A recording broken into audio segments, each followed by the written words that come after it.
Hello, everybody. Welcome back to the football experience, where Caleb and I will be bringing to you all of the action from this week, especially the Champions League. But there's a little bit of talks about the Europa League. But before we get into that, me and Caleb were just discussing the perfect potato, like the perfect roast potato, or just like what makes the perfect chip or whatever you want to call it, because I made some this evening and they came out just perfectly, like seasoned perfectly, the right amount of salt. It had the balance of everything and it had the perfect... Roasted, right? Roasted Well, potato, like, right? you know how you buy those, for instance, you buy French fries, like the frozen French fries, and like you can either like cook them in oil or you can just put them in the oven. I do like my own homemade ones of them, but I don't cut them up like French fries. I just like cut them up into like sort of cubes or just whatever random shape it comes in. But like it was just perfect. Like the exterior had crunch and the interior was just like nice and soft and fluffy, and it wasn't over oiled either. So this is slowly turning into a cooking show potentially. Well, I feel like it's this potato season because last year I think we went on around about crisps or Yeah. potato chips. So, and I think it might have been around this time as well. So we're back on our potato bullshit. But oh man, it's early morning. I haven't eaten yet here. Well, So they are on you're making me special here, hungry. dude. They right now they are $1 a kilo. Potatoes? $1 a kilo. No way, man! You're gonna have to start. You're gonna have to start exporting them to Australia because we're having like a potato crisis. Potato I famine. don't want to call it a potato. Yeah, I don't want to call it a potato famine for obvious reasons. But my goodness, man! Like, I don't know. I think all our frozen potatoes have been gone for ages, and they've come back and they're like $1 or $2 more expensive. Red Rock Deli chips. How much are Guess they? how expensive. Guess Four- how much. I want you to guess for normal Yeah, price, $4.50. bro. Go higher. Don't tell me they're Normal $6. price. Don't tell me they're $6. $6.50. What? The special is like 2 for $8 now, man. It's like, what the hell is that? Dude, I remember the special used to be like 2 for $5 or 2 for something. 6. Yeah, 2 for 5, 2 for 6. Yeah. You used to be able to get the big party bags for like $5. Dude, what Oh the man, this is like this. Yeah, this has been one of my every weekly grocery shop. I've got to go on a rant about the Dude, prices. like that's crazy. $6.50 Yeah, no, for a man. bag of chips. You're gonna have to you're gonna have to export those potatoes over, man. Yeah, dude, holy shit, man. I Dude, buy all my but chips from Aldi. but Like you know- I've managed to circumnavigate it, so I'm all right. Yeah, Aldi, like Aldi's prices are still all right. Aldi have their rip-off Red Rock Deli. Like they're okay. They're pretty but good, man. They're I don't okay. know, They're like- okay. In recent years, the quality of them compared to Red Rock Deli has been negligible. Red Rock Deli has slipped, and their bags are so small now. Yeah, And like obviously themselves. didn't they start off like 200 grams? And I think the Yeah, last no, they're time like I was one, in, they were like 170 the last time I was there, or like 165. And you've frozen on me. No, we've lost Caleb. Yeah, and the new Okay. flavors are 150 grams. Oh No, I'm man. back. Am I back? Yeah, you're back. You're back. Yeah, no. So sorry to bring you down after your delicious sounding potatoes, but man, our chip that- crisis so that- big. That is nuts though. Like I'm still in disbelief. And you know that the other thing is like Australia has like so much like farmland and like it can be self-sustainable. Like it's a population of what 24 million with so much area. I think isn't it that like Victoria itself is like bigger than Italy, and Italy has like what 40 or 50 I would million. think so. Yeah. So like there's so much land, and like whether that land is fertile or not, that's another question. But there's so much land, and like the population is so small compared to other countries, and you're still facing these potato shortages, man. That's crazy. We had a lettuce one. I think that one was because of the floods earlier. Well, late last year. Lettuce went up to like $6 a head, but then it came roaring back, and now it's like $2 a head every week, and there's heaps of it. Yeah. So I'm hoping that's what happens with the potatoes. I haven't looked into why we're having this potato crust, but it's a bad food to have. Apparently, Have potato shortages. I think potatoes are really susceptible to like those like underground insects and like bacteria and shit like that. So like if if a bunch of it just like was contaminated, then like you have to throw it out. So that could be the reason. But you know what? Like I'm actually thinking on my balcony, just like, you know, in a couple of like pots, just planting some strawberries now since spring is right around the corner. So apparently it takes some summer strawberries. yeah, apparently it takes like 80 days for them to like fully ripen from seed to, you know, picking them. So should be, if I plant them now in March, they should be ready sometime in June, I imagine. So yeah, it's on the agenda. Man, that sounds beautiful. All right, Yeah. we're back onto a happy note. It was Yeah. interesting though when you were talking about Australia and the geography. Just a side note, those reasons why like the land is so vast and we have so little population is the main reason why I think football will never get really big over here.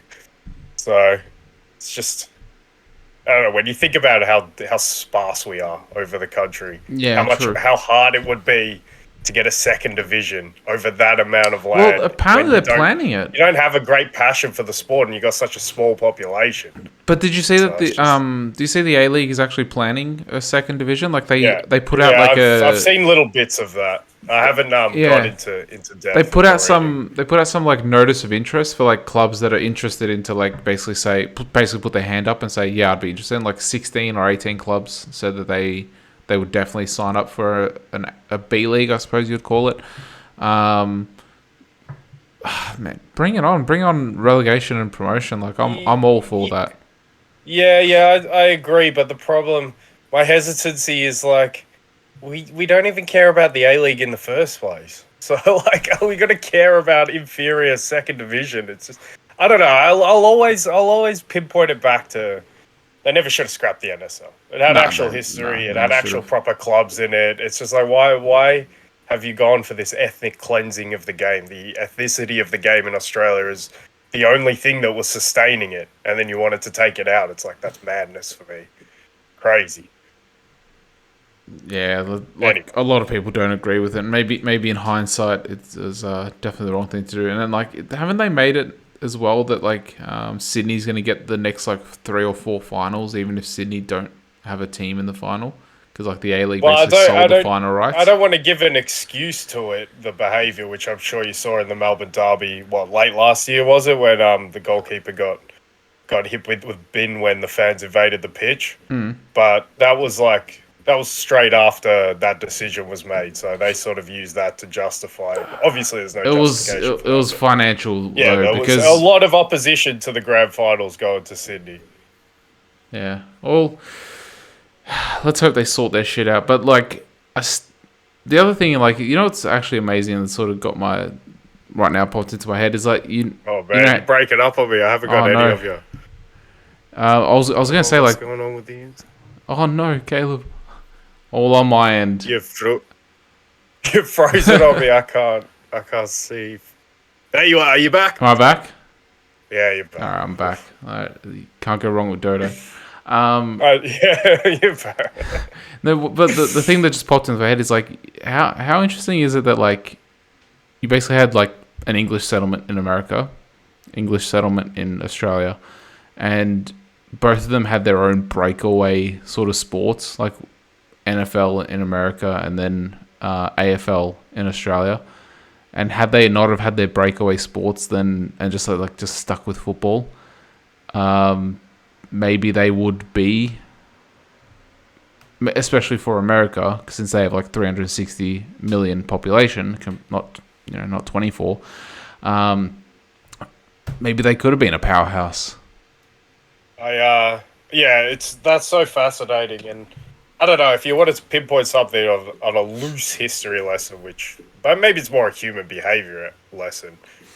You feel that those people, A, in America who were fleeing Britain, and B, who were sent here as convicts for us, they never really would have had a strong affinity to the homeland. So you can see why they'd want to come up with their own games to sort of differentiate them. I think it's crazy mentality for me now, especially in the modern world, to have these sports that only your country. Now, fair play to America for getting basketball to be more globalized, and a lot of the world loves basketball, and you can see why. It's very, very reminiscent of football, except played in the air, which will inherently make it less popular than football because you need a certain type of athletic build to play it. Whereas football, you can be anyone and you can play football. But anyway, I digress. But yeah, it's a crazy mentality because my mentality would be, why don't we just beat the homeland in the sport that they created, sort of like South America have and all of Europe have? Why don't we just be better at it? Because I have no doubt that America and Australia could be better at football than England. I actually have no doubt about it. I think we're more athletic here. I think if you look at the swimmers and the athletes we produce for the Olympics, you can see that for sure. And America, there's no doubt about it, but they all play basketball and they all do other things. So can you imagine if all that was pulled together to all play football and all be good at football? I think both those countries would have really strong talent pools to pick from and really strong identities. But unfortunately, people want to sort of reject the game in those countries, which is annoying because it is the game that the whole world plays. So I can't understand why you wouldn't want to be the best in the world at something everyone does. But whatever, that's their prerogative. It's unfortunate for me living in one of those countries because I clearly think football is the sport that if you got to play a sport, you might as well play that one and be the best at that one. So yeah, it is what it is, though. But then if we're talking about, like, for instance, numbers wise, the crazy two countries are China and India. Like, for those two countries of 2 billion people plus to not be able to field, 26 of the best individuals, to not find 26 people to, be world champions. India just chose a different sport to be better than the homeland. Well, they chose cricket. No, but apparently in India though, the national sport is actually hockey, not cricket. Yeah, they're good. They're good at hockey as well. But like the official, I think the official national sport is hockey, not cricket. But I think cricket has gained more popularity. For I don't know what the reasons. I don't know necessarily the history behind it. But then, for instance, you look at China and like look at them at the Olympics. They always lead the gold medal tally in like gymnastics and things like that. Not necessarily like track and field, but they do have that sort of mindset to be able to be professional. And like you see how some of their musicians, for instance, they spend like 18 hours a day, like just on the violin and piano and all that crap. So they have that mindset to be professional and to be focused on and dedicated to one specific profession, and they still can't, generate a world-beating football team. So for whatever reason, China is a weird one. That's I think the that one. Last comment sums it up. Like for whatever reason, because I don't know the reason either. That is an odd one. India, you can see it's still developing. Maybe one day, like with the population. But even India, for instance, like they pretty much always have one of the world's best cricket teams. Hockey as well. Like so for those two sports, they can be, top five. For instance, in the world. But then for football, they can't. So yeah. Yeah, so I guess you could throw those two countries as well into. At least cricket's semi played around the world. I know it's only 13 or whatever, 10 test nations, but at least it's like you can at least beat other countries at it. AFL, who the hell are we beating at AFL? Who the hell cares? The Irish in Gaelic football. Yeah, the Irish in that Gaelic. crossover version. That was weird, that whole thing. I don't know if they still do that, though. Yeah, they used to do it every year, I remember when I was younger, and now, like, at the end of the season, and now, nothing. I think you'd get your all-Australian selection so you could be part of that team. Yeah. And then go and play or play at home. It was kind of cool, actually. But how is it that we've done a complete swing around now? We started with a potato famine, now we're back onto the Irish. So bad.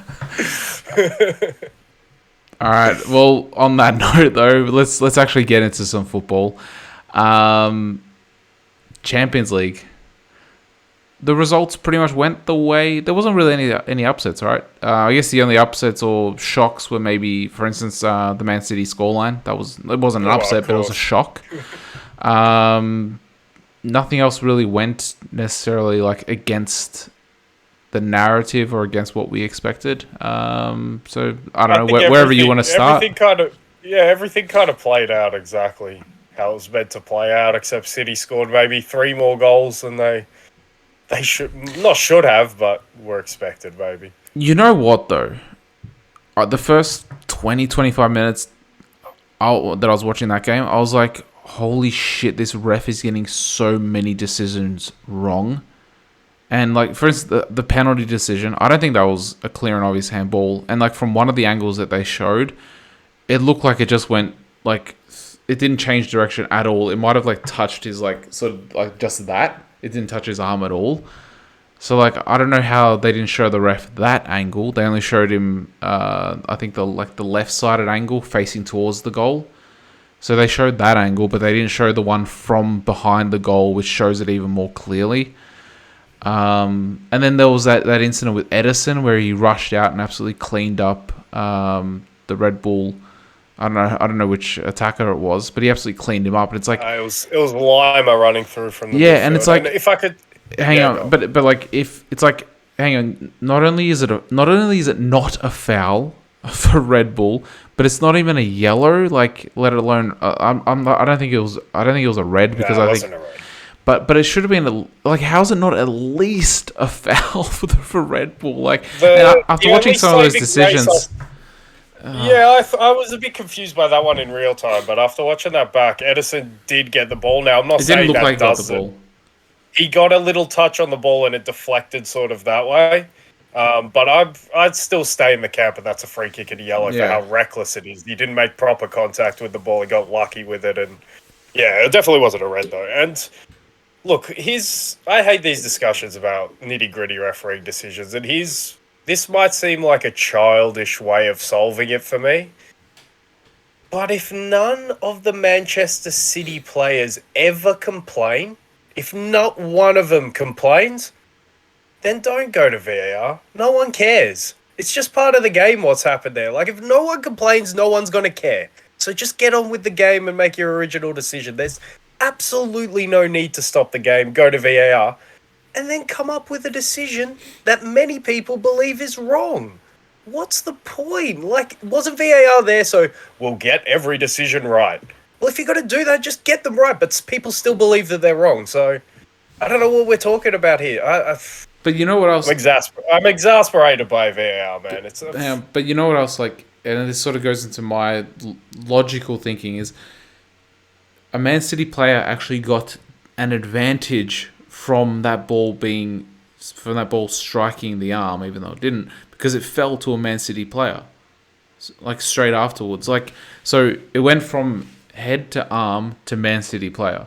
So you're getting an advantage as well because it struck the arm. If it didn't strike the arm and supposedly didn't change direction, which it didn't at all, it would have, for instance, fallen to a Red Bull player. So, like, I don't understand the logic behind giving a penalty when you got the advantage from the ball falling to your player anyway. At this stage, I just don't see the logic behind VAR at all. I guess for me, it's just been such an easy fix. You get 30 seconds, check something out, and if you can't see anything, it's not clear and obvious. I don't know. It's just, and that keeps the game moving. It's so easy. But also the thing is, like, they're showing like the freeze frame of like half a second before the incident instead of the whole. They're doing that a lot recently. Yeah, instead of like the whole, instead of like text. Yeah, instead of like two or 3 seconds before and 2 or 3 seconds after to see, because then you would have seen it fell to a Man City player. It's like, well, you got the advantage, like. Yeah, and they only showed one angle. That is a good point on recent VAR. They only showed one angle as well. Contextualizing. Yeah, they're not contextualizing this shit at all. I don't know. It's just, how dumb is it? It's so dumb at this point. Why? It's just referees, I think, with their complexes. They want to insert themselves into the game a little bit more, and VAR's given them a perfect instrument to do this. And the amount that they insert themselves into games now, I think, just outweighs any benefit you could have ever got from VAR. There has, like, sometimes, like, it's gotten to the point where you'd actually nearly applaud good use of VAR. You know, where a ref just goes, checks it out, 20 seconds, and then, like, a lot of the time I love it when they're just like, I'm going to stick with my original decision. I don't think it's clear and obvious that I've made a mistake there, so we're just going to keep playing. It's like, bravo. Just because you go to the monitor doesn't mean you have to give a penalty. And you know what kills me? There was... which game was it? It was the Freiburg-Juve game in the Europa League, while we're sticking on refereeing decisions. The thing that kills me when they go to VAR and give penalties for handballs, they feel obliged to give a yellow card to the player as well. So in the Freiburg-Juve game, not only did Juve get a penalty, I think, on the stroke of half-time, but Freiburg got a player sent off from, yeah, it probably was a penalty. He's turning his back, his head's out a little bit, he's blocked a shot towards goal. But there's no way that's a yellow card. Why are you getting a yellow card for that? Just because you went to the monitor doesn't mean you have to give a yellow card. So it's just... referees are on a power trip, man, and VR's just given them this perfect tool for them to exercise their complexes and their authority in quotation marks. It's very frustrating. I don't want to... And the annoying thing is as well, and I'm sure you'll have a little point on it, but the annoying thing is, for me, in a footballing perspective, is Leipzig have given us they gave us no reason for this to be as big a talking point as I guess we've made it. I guess we're just showing our frustration, but the fact is City won this game 7-0. Yeah, but it just felt like, and I think we've played in those games where like the first 20-25 minutes, like I saw 3 or 4 really bad refereeing decisions, and then like when you're the team that's on the receiving end of them, and then you cop 2 goals, like one because of a penalty and then another one because it hits the post, and your players aren't tracking back to cover the ball because, well, who knows where the ball's going to go after it hits the post anyway, after the crossbar. But like pretty much 2 goals within like 2 or 3 minutes spaced apart. Like it's like not only have you like now a minute, like, man, it was less than a minute. It's like kickoff. But it's like not only are you on the end of receiving bad refereeing decisions, but like you're also copping goals as well, and it's like, well, it's like, what else do we need to do? And it's like, well, you saw they pretty much just gave up, and like a 7-0 scoreline pretty much says it all. Well, but I don't feel bad for Leipzig at all. I don't either. But like, I as a neutral, I was like, well, what's the point of watching this? So I just switched over to the Inter game. Well, the point of watching it was for the guy who I'm sure listened to our last podcast. That was another. And saw that I had him in the third team, and he's like, "What the fuck?" But no, I don't feel bad at all for Leipzig because, and I know it's always half of half. So we'll finish on the good side with City, and we'll start on the bad side with Leipzig because there's no way you can feel sorry for them in this game because they concede that corner that the penalty comes from, the dodgy penalty comes from trying to play out from the back, and the goalkeeper literally just puts it out of play, trying to pass it over to Willy Orban. It's just the way they were playing around in their own box was baffling. I was just like, what the hell are you doing? Why are you asking? And why did they keep trying it? Just go forward. It's like, what are you doing? Bernardo Silva is on everyone's ass, and he had a great pressing game from the right, doing the work. I think Pep probably wanted him there to help out De Bruyne with the work, because obviously he was also critical of De Bruyne in the build-up for maybe lack of work rate, which I found really weird. But he's not working the same he used to, but he's, the wrong side of 30 now, so you can kind of understand a bit of energy conservation, because obviously I always compare these two, but Stevie G did a similar thing, was more box-to-box early, was a right-sided midfielder early, and then came inside box-to-box and then went to the 10 behind Torres, and you can see why you'd want to use De Bruyne as the 10 behind Haaland, but just staying on Leipzig, I just couldn't believe how they came out and tried to play the game. No one Cuckoo, so no threat, you could see that, but... And I guess I want to contrast this. No, I'll contrast it later because it's probably one of the only main talking points from the other 3 games that weren't exceptional, obviously. But yeah, Leipzig, man, they were so disappointing over the 2 legs. Marco Reus has really hit a wall. They've been disappointing in the league. I haven't been excited by Leipzig for a very long time. I wonder, Nkunku's been in and out of the team. I haven't really been seeing or even hearing much of an impact because Leipzig games aren't always televised. But yeah, without that main man, they don't do anything, and they did nothing in this game. And Timo Werner has been terrible. Oh my god, I can't talk. It doesn't matter about Leipzig. Didn't you want him at Liverpool? I did when he was originally a Leipzig player, when he still looked like he could run past people and he could still get into the box and finish. Man, that move to Chelsea is oh, It's killed him. him. Yeah. He's killed himself as well. His confidence is complete. He's not even quick anymore. Like, he's just a bang average player now. Like, it always used to be he was rapid and he would get away from people and play in that sort of left channel, not quite as a left winger, but make those runs from out to in, which probably, if you get a Timo Werner who was along that trajectory, that's not a bad Mane replacement, all in all, at the end. But yeah, man, he never fulfilled that potential, and he's actually regressed.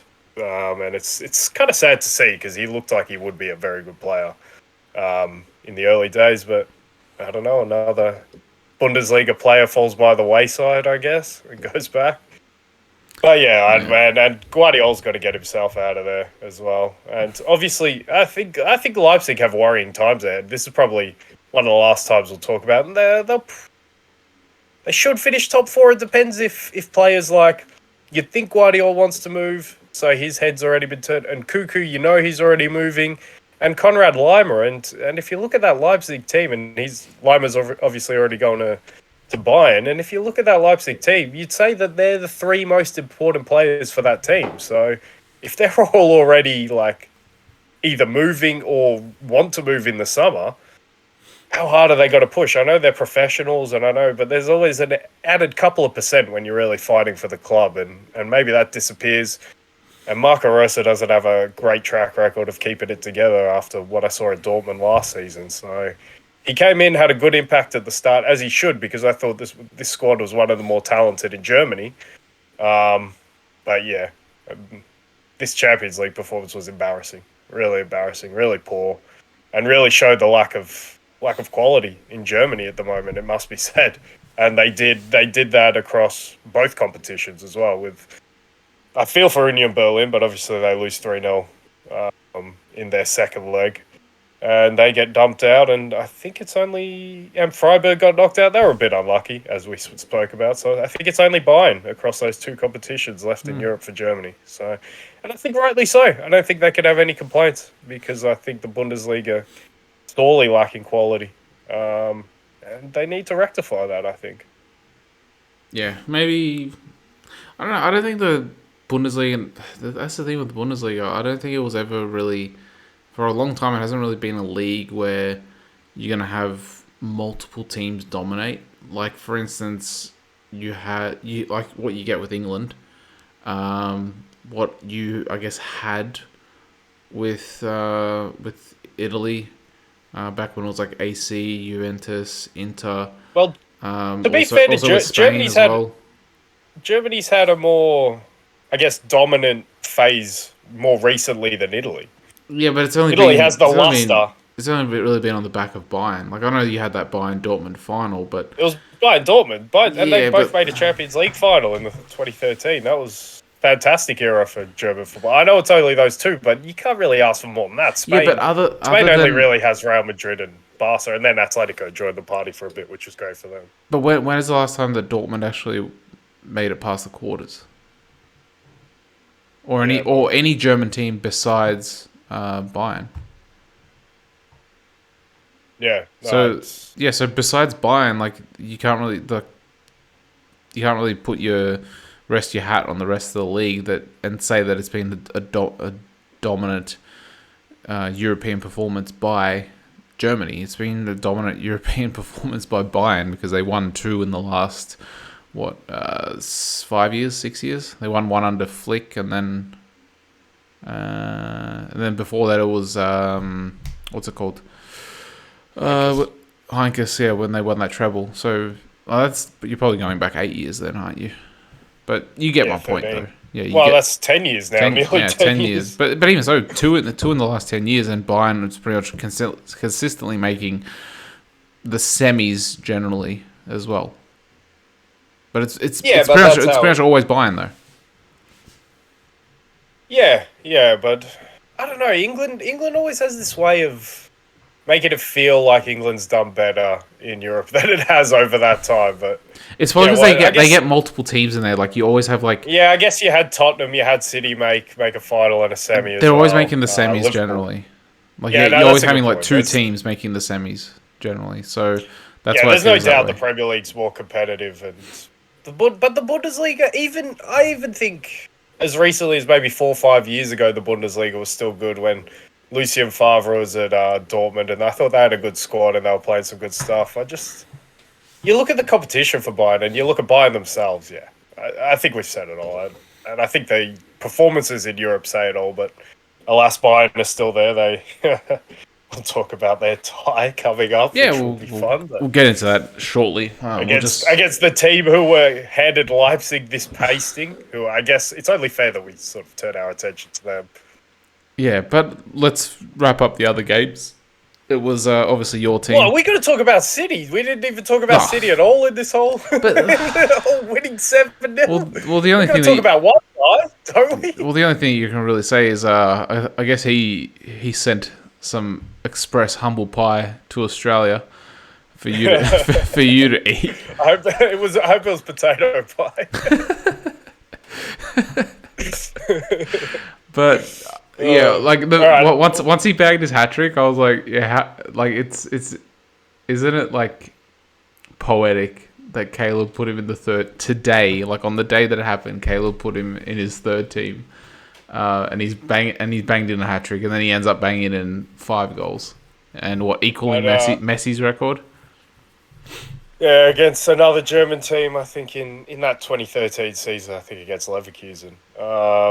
But I'd have him above Harry Kane. I still wouldn't have him above Victor Osimhen. You get second team off on the back of that, but yeah, still not first team for me. The other guy did quite well this week as well. Hey, did I predict that he would get? I can't remember if I predicted he's up to 39 in all competitions. Yeah, but I think I predicted that he'd get 40 in the Premier League and that he would get, I think, 15 in the Champions League. So yeah, he has 11, I think. He had 6 going into this game, I believe. There you go. I'm pretty sure he had 6 going into this game. So he has 11 now, and he has 2 more games, minimum 2 more games to get another 4 goals to get to 15. My predicted 15. Madness. It's madness what he's doing. Yeah. It's madness that. The question I have is.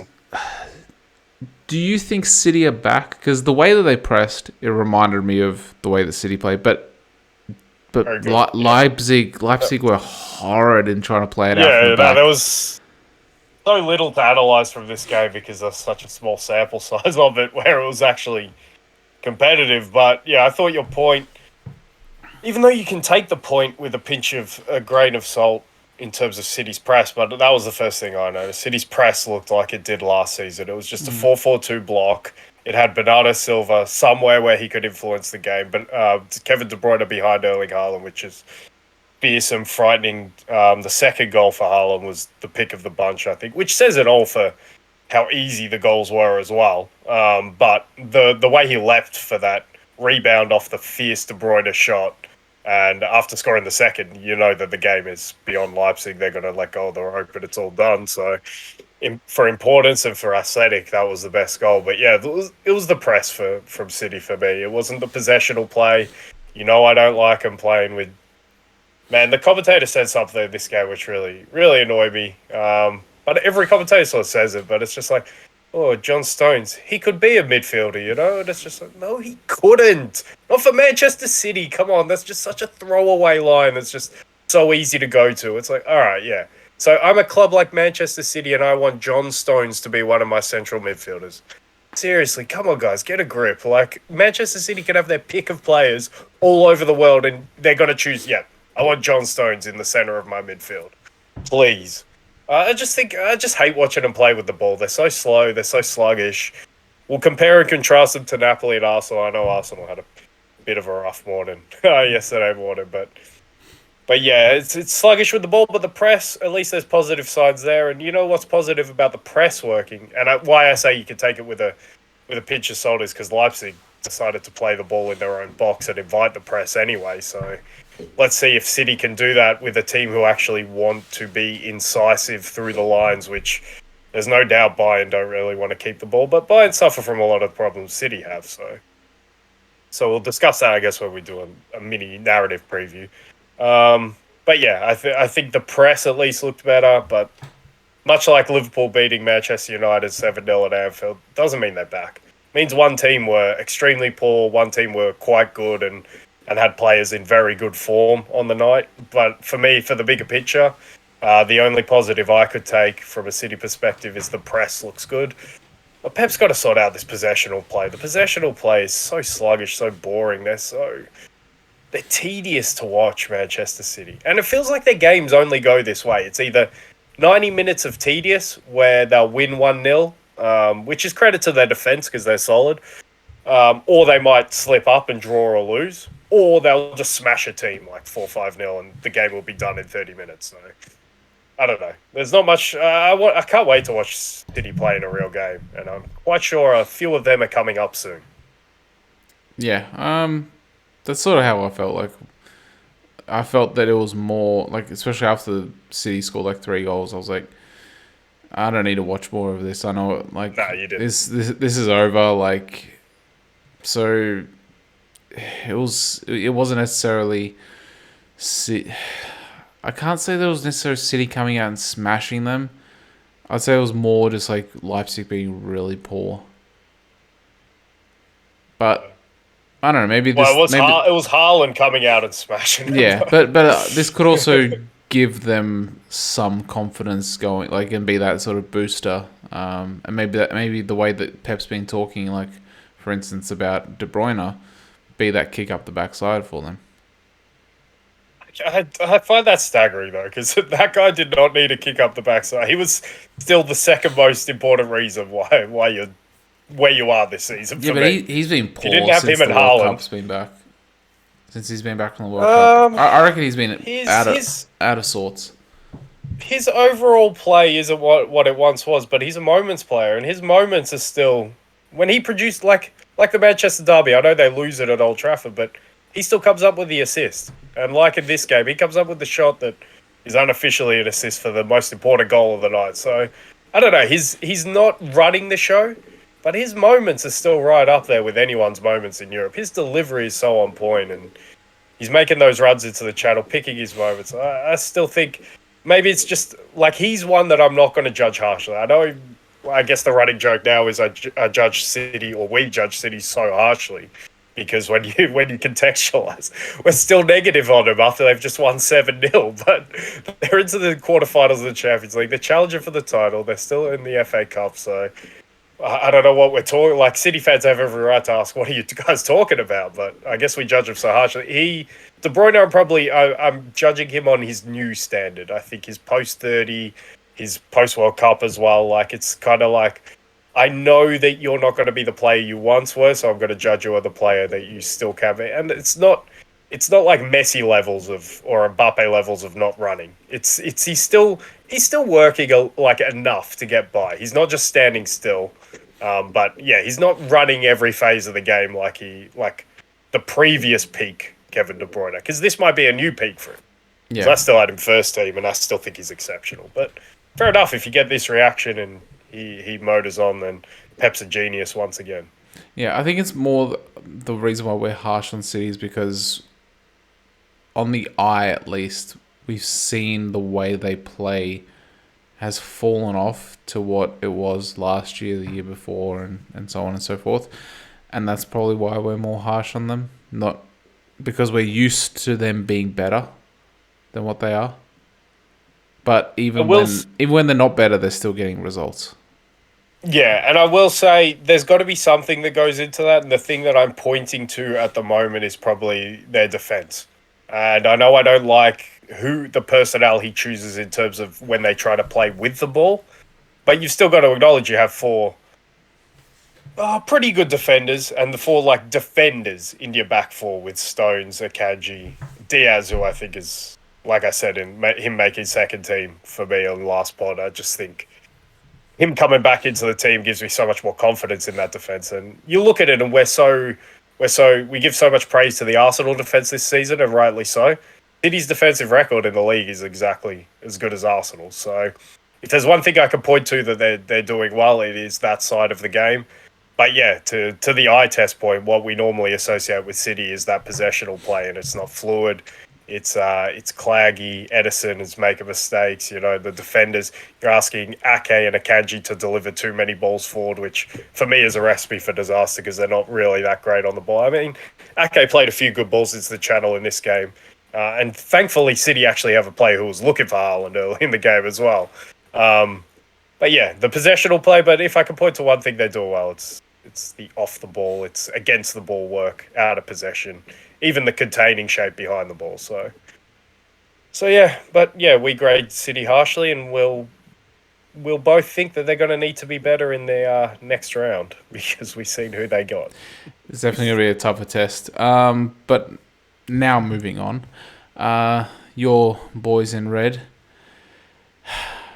All I can say is, if only they put up this performance at Anfield, they could have gone. They could have gone into this tie in a lot better shape. I thought our performance at Anfield was okay until we got punched in the face. Yeah, maybe post 20 minutes played like this. Of course, the 20 minutes were perfect at Anfield. The first 20 minutes. Yeah. And I called it as well. I called it. Yeah, the reaction to the punch was terrible.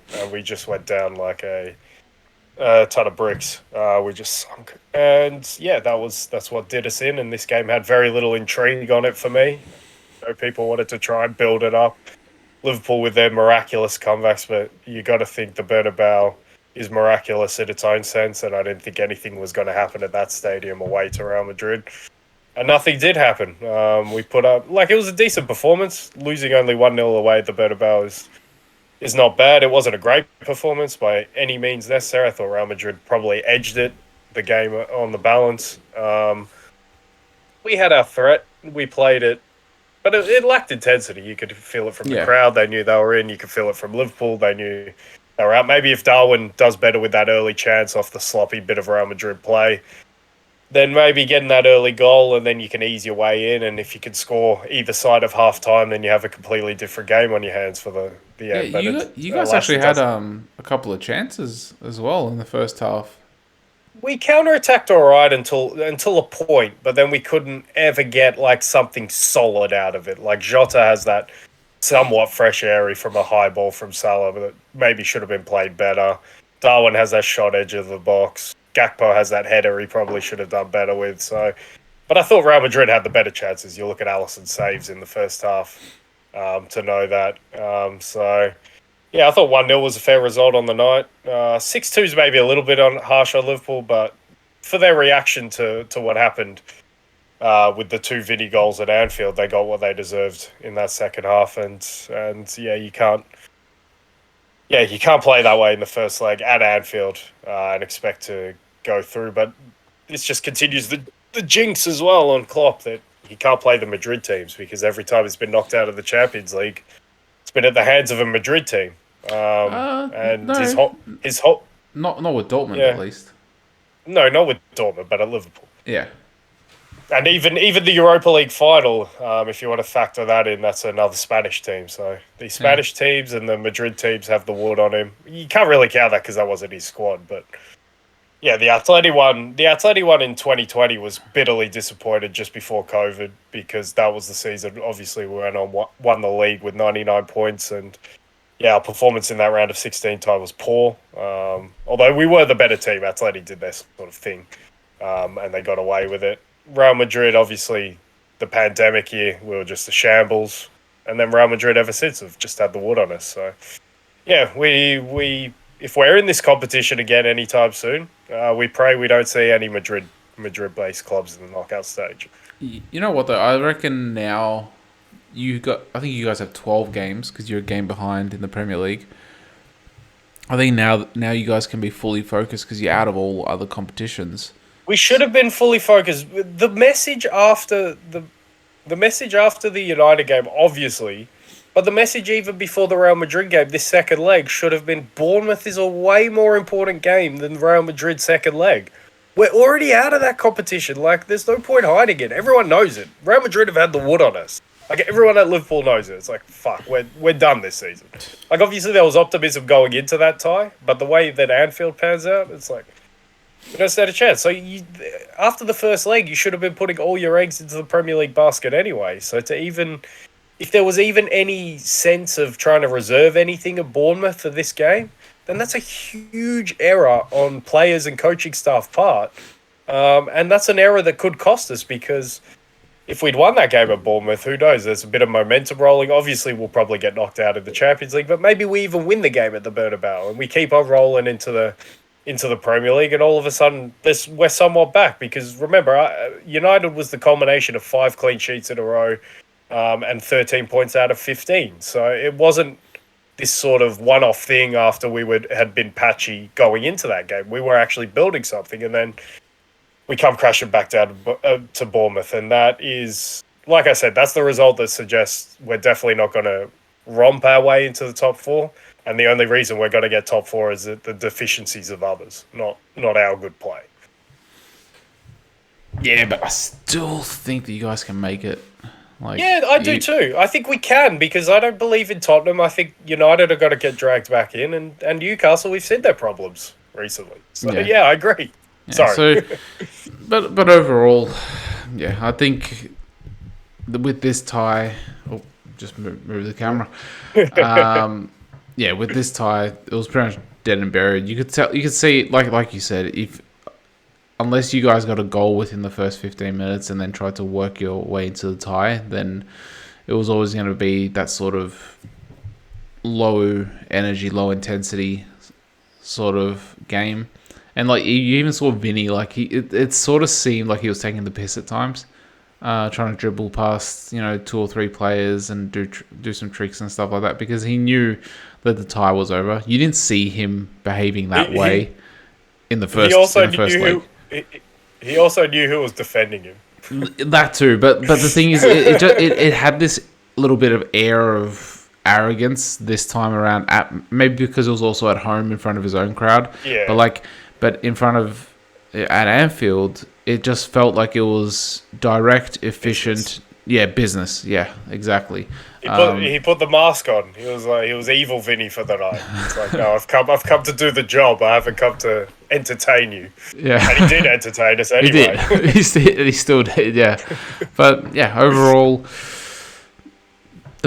I'd say the better team goes through, because Real Madrid have been playing a lot better throughout the season in their domestic league, and I think in the Champions League, both teams have been playing well. But would you? Okay, this flips the question over to Real Madrid, because I agree. Consistently, Real Madrid have easily been the better side this season. But do you think the higher ceiling team went through? I think Real Madrid's ceiling is still high. I think that's fair, but I don't think it's such a big difference there. Yeah, it's not by much. Yeah, it's not by much. And Real Madrid. And the follow-up question was, with Real Madrid, what do you think their greatest weapon is?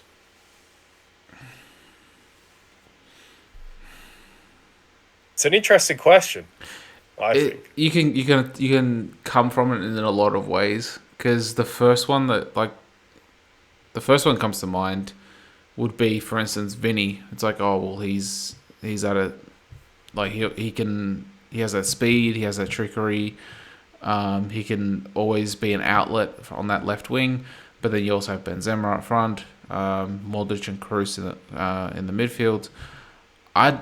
Me personally, and trying to remove all bias completely, I'd say Modric, because I've seen, like, especially in these 2 games, especially in the first game, when things started to get a little bit dire, things started to get a little bit intense, it seemed like whenever he got on the ball, he just sort of calmed things down, and would just for those like 2 or 3 seconds when the ball would be at his feet, it just felt like all the pressure is off. And like, whereas if you give it to another player, it's like, shit, I've got to get rid of this like really quickly because I'm getting under pressure or whatever. But it just seemed like whenever he got the ball, he knew exactly where to play it and what to do with it, whether it was to turn the shoulder, whether it was to play it first time or whatnot. Like, and I think that dictation and running of the game and knowing what phase in what phase of the game or what stage of the game it is, what decisions to make, is extremely important to how Real Madrid play, especially in that first tie.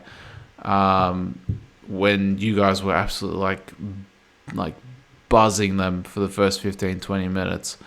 But then once they started to get on the ball more, that's when the tide started to shift.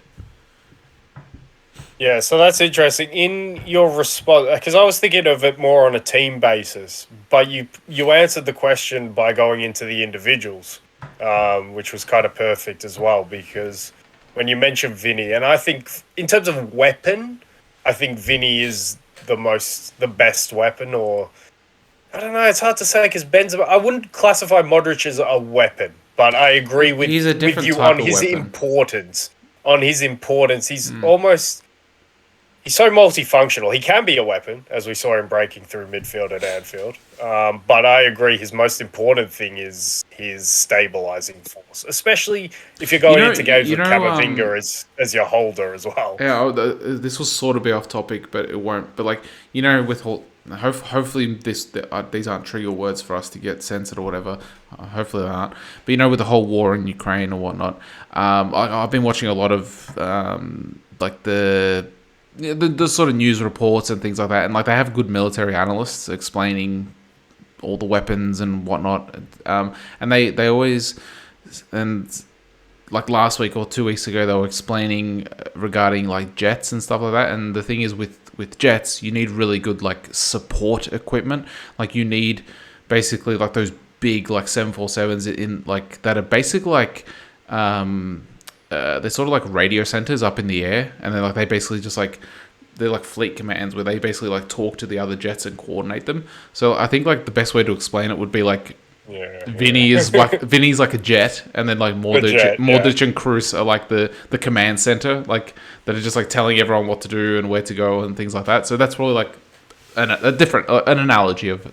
No, it's good. It's good. I like that. So they're still a weapon, but they're not used to, for instance, drop bombs. They're used to coordinate the weapons. Yeah. I get you. It's part of the equipment. It's part of the whole thing of it. And we didn't mention Kroos as well, who's often forgotten. He was great in this game. He didn't play in the first game. That's probably why we're not talking about him as much.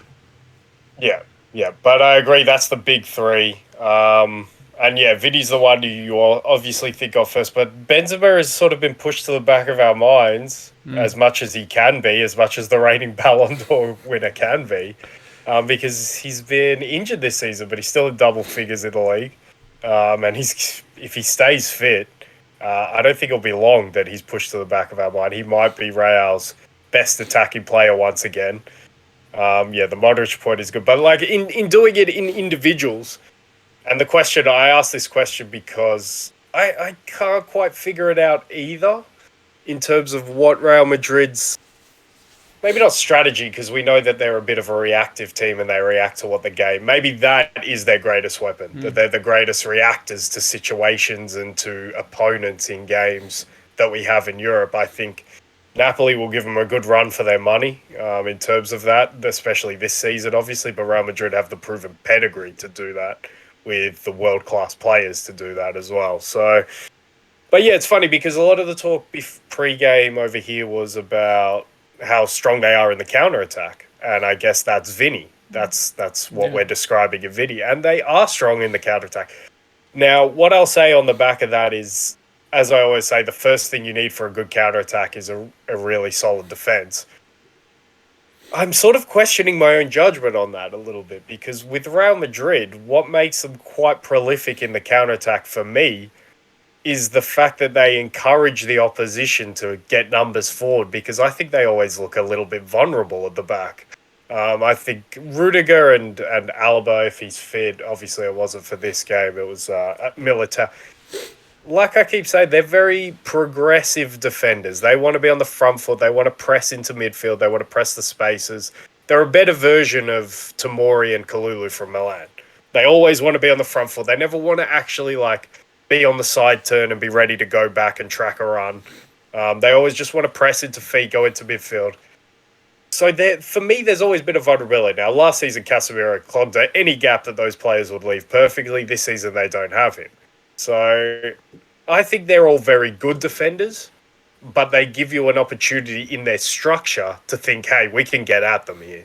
But that kind of helps them in the counter-attack because then once you get those numbers forward, because you have good defenders who can defend those situations anyway, you're trusting them, I guess, to defend those situations. If they do happen to defend those situations, and chances are they will get out of it unscathed, maybe they'll have to give away a corner, but chances are they won't concede a goal from it because we know how hard scoring goals is. And then all of a sudden they have a chance to have Modric in a bit of space, have Vinny in a bit of space, have Benzema in a bit of space up front. And then they're hitting you on the counter-attacks. Like, oh, shit, what's just happened? But they're hitting you with these world-class players. So, yeah, that's a weapon. But I also think, to your point, for you choosing Modric, their control and their dictation on the play and the way that him and Cruz can link up. Benzema can drop into midfield. Benzema can drop over to the left to link up with Vinny. Valverde can offer you a bursting run from midfield. All of the defenders are able on the ball. Although it's probably one of their weaker spots, especially if Nacho has to continue playing at left back and cover. How we know you can kind of get at him, Rudiger maybe a bit as well. So that's definitely the weak spot. And like we keep saying, Tchouaméni is so important for them going forward. I know Camavinga deputised fantastically well for me, but I still rate Tchouaméni as the higher prospect in that holding midfield role. So I'd still want him in the ties going forward for the Champions League especially. But there's still question marks over him. So I think it's that defence. I think it's that holding midfield. But yeah, I think when you ask the question of Real Madrid, how do they hurt you? They hurt you any way they want, kind of like Napoli. And they have that experience to do it, and they've got to be... I know people... I think City are the bookmakers' favourites. Oh, I'm just about ready to put Real Madrid as the favourites, even though it's killing me because I love Napoli the most out of all these teams, and I'm fully investing all of my support behind Napoli winning it this season. And they've been given a gift of a draw. But yeah, I think Real Madrid for the know-how. I don't have questions over Real Madrid. And they've just come through a tough test themselves. They'll have another Premier League test. Maybe they'll just do... What's the chance? Who else did they have to play in that run? PSG. PSG are already out. But they could play all three English sides again en route to try to win this thing. So... but yeah, they'll have another tough run to it. But that quality they have in so many areas of the pitch, and I don't know, it'll be a win for old school football as well, which I wouldn't mind saying. But would this then be? They get up to 15. Yeah, would this be 15? Yeah, then they get up to 15, and it just starts to feel rigged if one team's getting up to 15. So maybe I don't want them to win it for that reason. But you know what else though? Like, as I guess you could say, a weapon is that they seem to have this perfect blend of youth and experience as well. Like they have, and even like for instance, like Camavinga, Tchouaméni, Valverde, Vinny, they're all around that same like 20, 21, 22 year range, and then they're just being like molded and helped and taught by like Modric, who's 37, Cruz is I think 34 or 35, Benzema is 34. Like they're all getting this like knowledge, and like it doesn't seem like they're just like being taught like slowly. It just seems like they're being like dumped this knowledge of experience. Because like Camavinga looked very good, and like he seems like he wants to be a very not out of control player, but like you get what I'm saying, like just like not very, just sort of like hyper, I guess, like full of energy, hyper, and like whereas like he's 19 or yeah whatever he is. exactly. Whereas like Modric is like, just calm it down. Like there are moments for you to be hyper, e.g. when Modric ran through the middle of the Liverpool field. Like those are the moments where like, but like in these moments you do this, and they like, it just seems like they need to use this next year or two, depending on whether how long Modric stays at Madrid for, like before he retires. They just need to be complete sponges around Kroos and Modric for the next year or two. And you'd think that was probably part of why these highly sought after youngsters signed for the club in the first place as well. So yeah, there's no doubt they're getting wealth of knowledge, experience, and just it's even if these guys aren't saying anything to him, just watching them day in day out, Yeah. we see the influence it probably had on a guy like Casemiro, and now he's showing us all these things that he could do and that he's learnt along the way playing with these guys at Manchester United. So yeah, these guys are highly talented. So uh, Real Madrid, could they do the Golden State thing and transition their generation so that there's no drop off and they just keep dominating? I think a lot of European football will hope not. Well, maybe a lot of European football will be turning its attention to the Super League soon, which honestly, it can't come quick enough after this Champions League. I don't know. Like, I just want the best team from Europe to win it. And the Champions League, it's exciting for the tournament factor, but it doesn't always give you the best team in Europe winning the thing because of its knockout factor. So, I don't know. Pros and cons. I'm digressing anyway. But Real Madrid, big chance to win it again.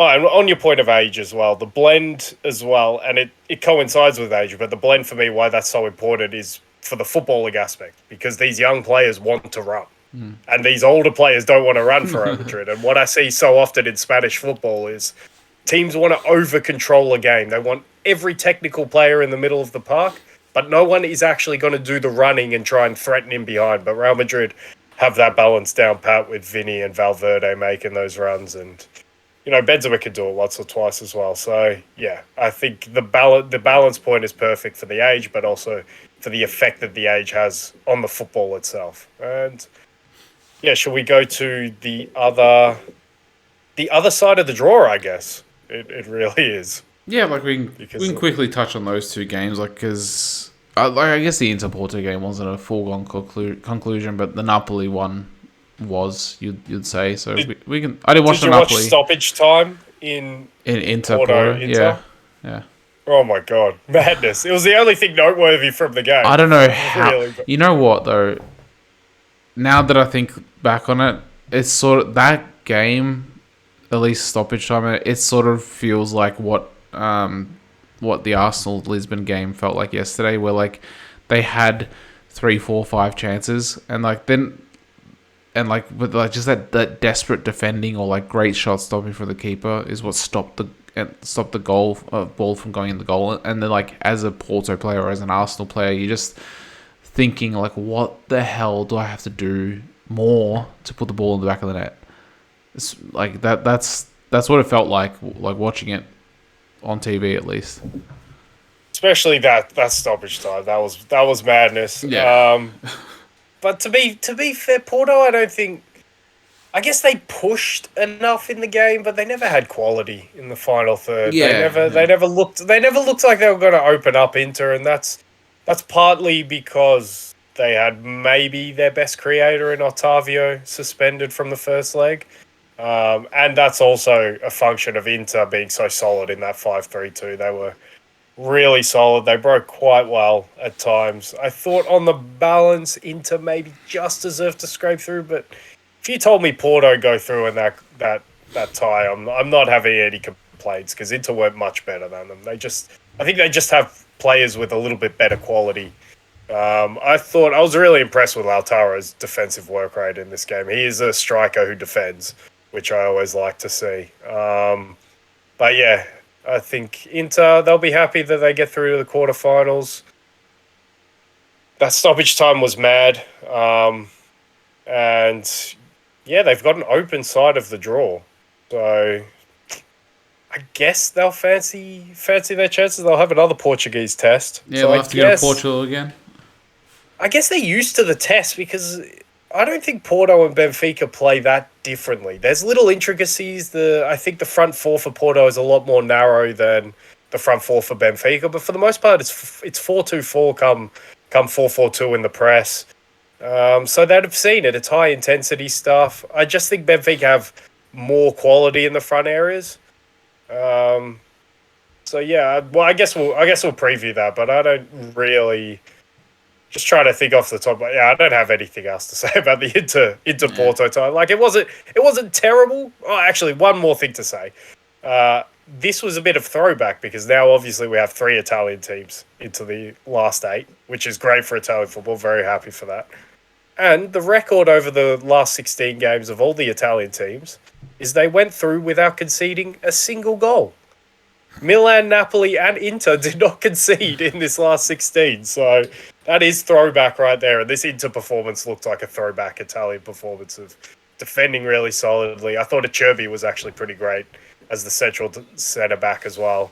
And yeah, they got their job done, and Arna made a key save at the end, and they're through by the skin of their teeth. Yeah, I think that's the right way to put it, by the skin of their teeth. Napoli v Eintracht. Like we said, it was pretty much a foregone conclusion, especially with your boy Colomwani out. Yeah, absolutely. But we did have to see what the reaction from my other boy, Victor Osimhen, was going to be after his rival. I'll put him in. I'm ready to put Osimhen up there with Mbappe and Haaland, at least for this season. We'll have to see it maybe a bit more prolonged, but this season I think he's rivaling those guys.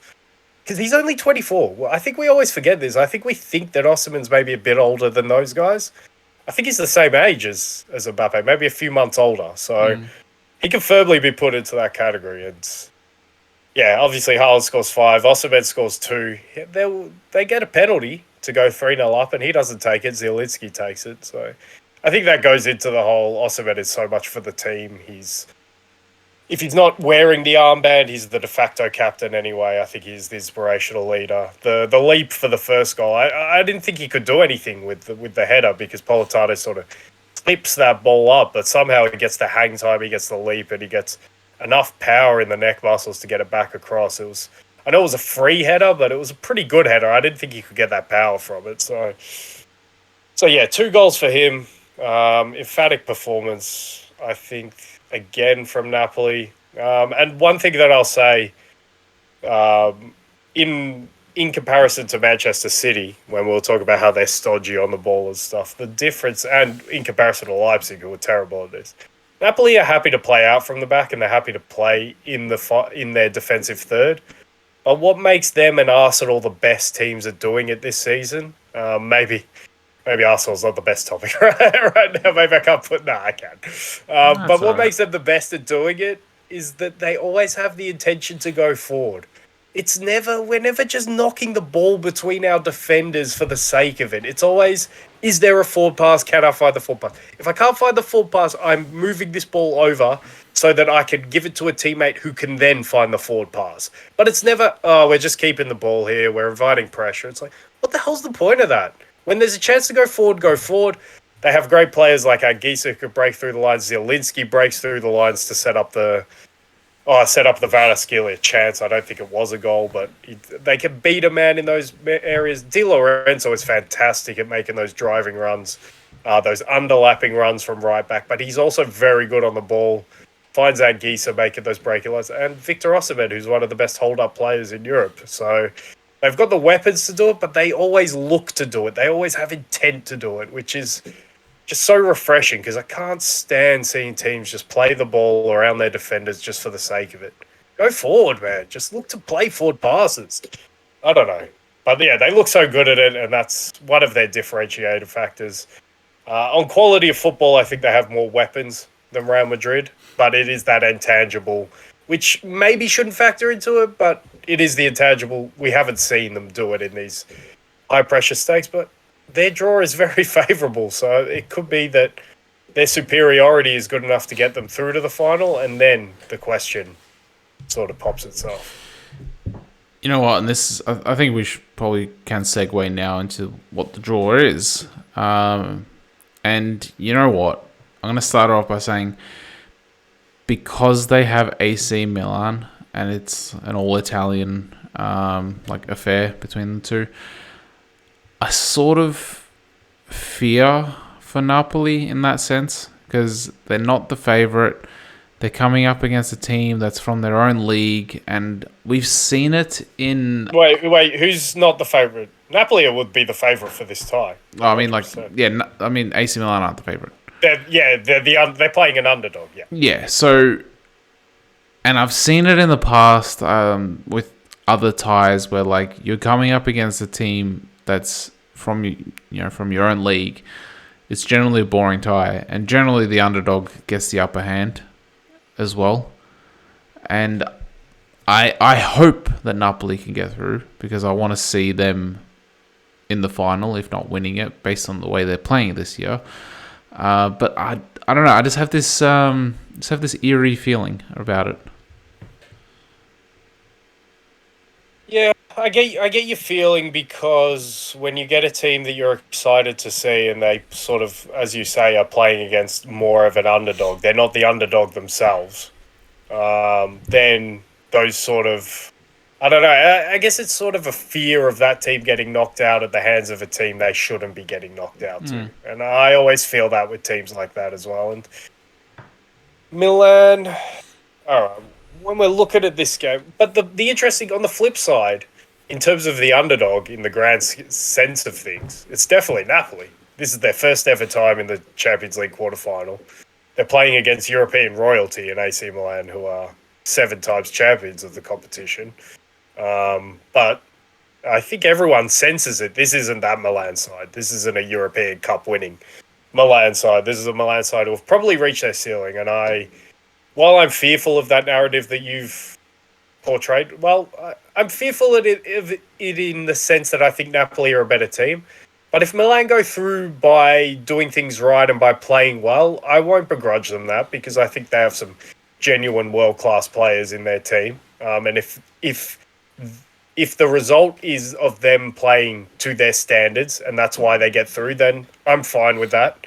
But if it's because it's like one of those sort of eerie ones where it's a jammy sort of, they win 1-0 at the San Siro and then Napoli just have all these efforts at home, but they just can't break through.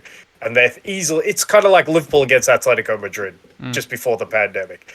Kind of like a tie like that, then it's like, oh man, that's so disappointing to see the better team get knocked out because of a jammy result, which the Champions League can sometimes throw up. The better team does not always go through the 2 legs, so I definitely see that as a narrative, there's no doubt. But ultimately, Napoli have already gone to the San Siro this season and won.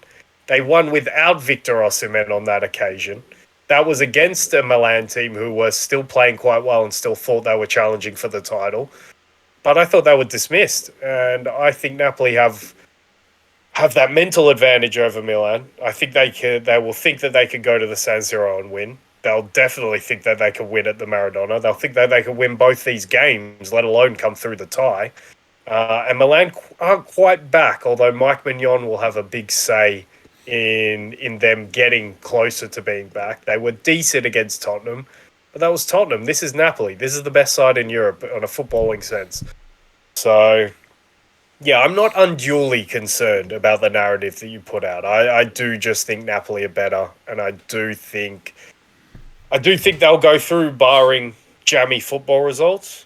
Or I will say, Rafael Leao winning his battle against who I think is the best right back in the world at the moment in Giovanni Di Lorenzo. If he can win that battle, that might go a huge way to deciding the outcome of this tie. Because if he can win that battle and allow Theo Hernandez to push forward and link up, I think they might be able to get an advantage on that side with the 3-4-3 that they now play. And Mike Mignon's going to have to be brilliant over the 2 legs. He's going to have to be really good. And Giroud might have to exploit Rachmani, because he's not going to get anything out of Kim. So, yeah, there's a path for Milan to win it on their own accord, but I see it far more likely if Milan go through, it's because Napoli didn't take chances and they were sort of unlucky over the 2 legs. Yeah, obviously we both believe Napoli will go through, but I don't know. Like, once I heard the draw come out, I'm like, a part of me was thinking, oh man, why do we have to have an all Italian like tie? Like, why? Like, yeah. I generally hate those ones where it's like all English or all Spanish or all German, or because you had 3 teams in there. It's the curse of them doing well. Yeah, but like, why couldn't we get, Napoli Bayern or Napoli City? Like, why couldn't they be on the other side of the draw where they got one of those ones? Just because you know how before, I think just after the group stages and when we got the round of 16 draw, when we were making our predictions, I was saying I'd love to see City versus Napoli. But yeah, look, it is what it is. They're on. Moving on to Inter and Benfica, who. Well, I was gonna say, like, if one all Italian tie doesn't tickle your fancy, how about an all Italian tie leading into an all Italian semi final as well? Because Inter will fancy their chances. They'll like the look of their draw. Yeah, exactly. And the thing is, like with this one, it's this side of the bracket is the easier side of the bracket. So I think we were talking. Was it? I think it was before we went on air that maybe it wasn't. I don't know, but like basically that Napoli have the easier side of the draw and they have an easier route to the final, and we fully expect them to get to the final. Making that prediction even now from the quarters, whether it's Benfica or Inter that faces them next in the semis, so long as they get past AC, of course. But yeah, moving on to Inter and Benfica. Inter, maybe they should have just stayed in Portugal. just not book their flight back home. Yeah, it looks like they're going back into familiar territory, albeit a different city. How do you see this one playing out? Because Benfica is definitely a better team than Porto. Definitely a more dangerous team.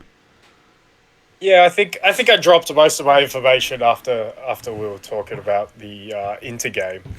But yeah, I think that like I said, I think they play very similar to Porto, but to your point, with more weapons for me. This is an interesting tie, isn't it? You'd expect Inter to repeat their same trick as they did in the group stage. This Inter team are battle-hardened through the group stage. They're also now more knowledgeable of the Portuguese experience, especially with these teams playing very similarly. I don't know. Both these teams will fancy their chances. I've been saying ever since Benfica got the draw that they got in the round of 16 that I would not be surprised to see Benfica in the semi-finals of this competition. This draw definitely suggests that is on the cards. But I also said, I think earlier, just after the World Cup, when Inter had just beaten Napoli, I think, that, you know what, Inter could go deep in this competition. And now the draw's throwing up the chance for them. So this, for me, truly is a 50-50 tie. I think in terms of quality, they have pretty similar sort of amounts of quality throughout the team. Maybe Inter just shade it, maybe. But, I mean, Simone Inzaghi hasn't been playing Marcelo Brozovic lately. He hasn't been playing him from the start. He favours the Çalhanoğlu sort of as the pivot with Mkhitaryan and Barella in front of him. I'd probably take Mkhitaryan out of the team and get Brozovic back in there. I think if they do that, they probably edge the quality battle now that Benfica don't have Enzo Fernandez in there. But Benfica are a dynamic team. They play at a high intensity. But we've seen Inter sort of deal with that test at the Dragao just now, basically. But, yeah, Benfica have a striker to aim for. I guess Taremi's not a bad Champions League striker in his own right. So, yeah, I don't know. I think both of these teams will fancy their chances. I think it'll actually be an entertaining, or maybe not entertaining, but it'll be an interesting watch nonetheless. I think it's very much a 50-50. And if you pushed me for a winner, I'd probably just say Benfica. And I'd probably think Benfica are going to be Champions League semi-finalists at this stage. But if you told me Inter are going through, absolutely not surprised by that at all. Yeah, I think 50-50 is probably the right call. It's hard to really pick a winner out of this one. But going along your judgment, I probably would edge it just to Benfica. Yeah, maybe just that luck, sort of. The luck that they got at the Dragao, maybe it goes missing in these legs. It feels like Benfica probably... am I wrong in saying that it feels like Benfica are probably more of a threat in attack and have slightly more weapons in attack? And like you'd trust them more to score a goal, or multiple goals, like 2 or 3 goals. Whereas with an Inter, it's like, well, score 1 goal and let's defend that. but like you can't really trust them to score multiple goals. Is that the right sort of thought that I'm having? I think the mentality of the teams, yeah. But I think in terms of quality, I think Inter are capable. I think Inter arguably have better quality in the front areas. I think Rafa Silva for Benfica will be huge, especially in the home leg for Benfica because he's such a creative player. But he's a little bit up and down, a little bit inconsistent. Thankfully for Benfica, his form in the Champions League has been fantastic this season, and they'll be hoping that continues because if that continues, he could hold the key that unlocks the Inter door in that 5-3-2. But I think Lautaro is one of the best strikers around, and he has immense quality. But the interesting thing is, do Inter play progressive enough to give him enough chances for Barella to start delivering balls to him, for Mkhitaryan, for Çalhanoğlu to start delivering, for him to link up with Lukaku or Dzeko, whoever it's next to him?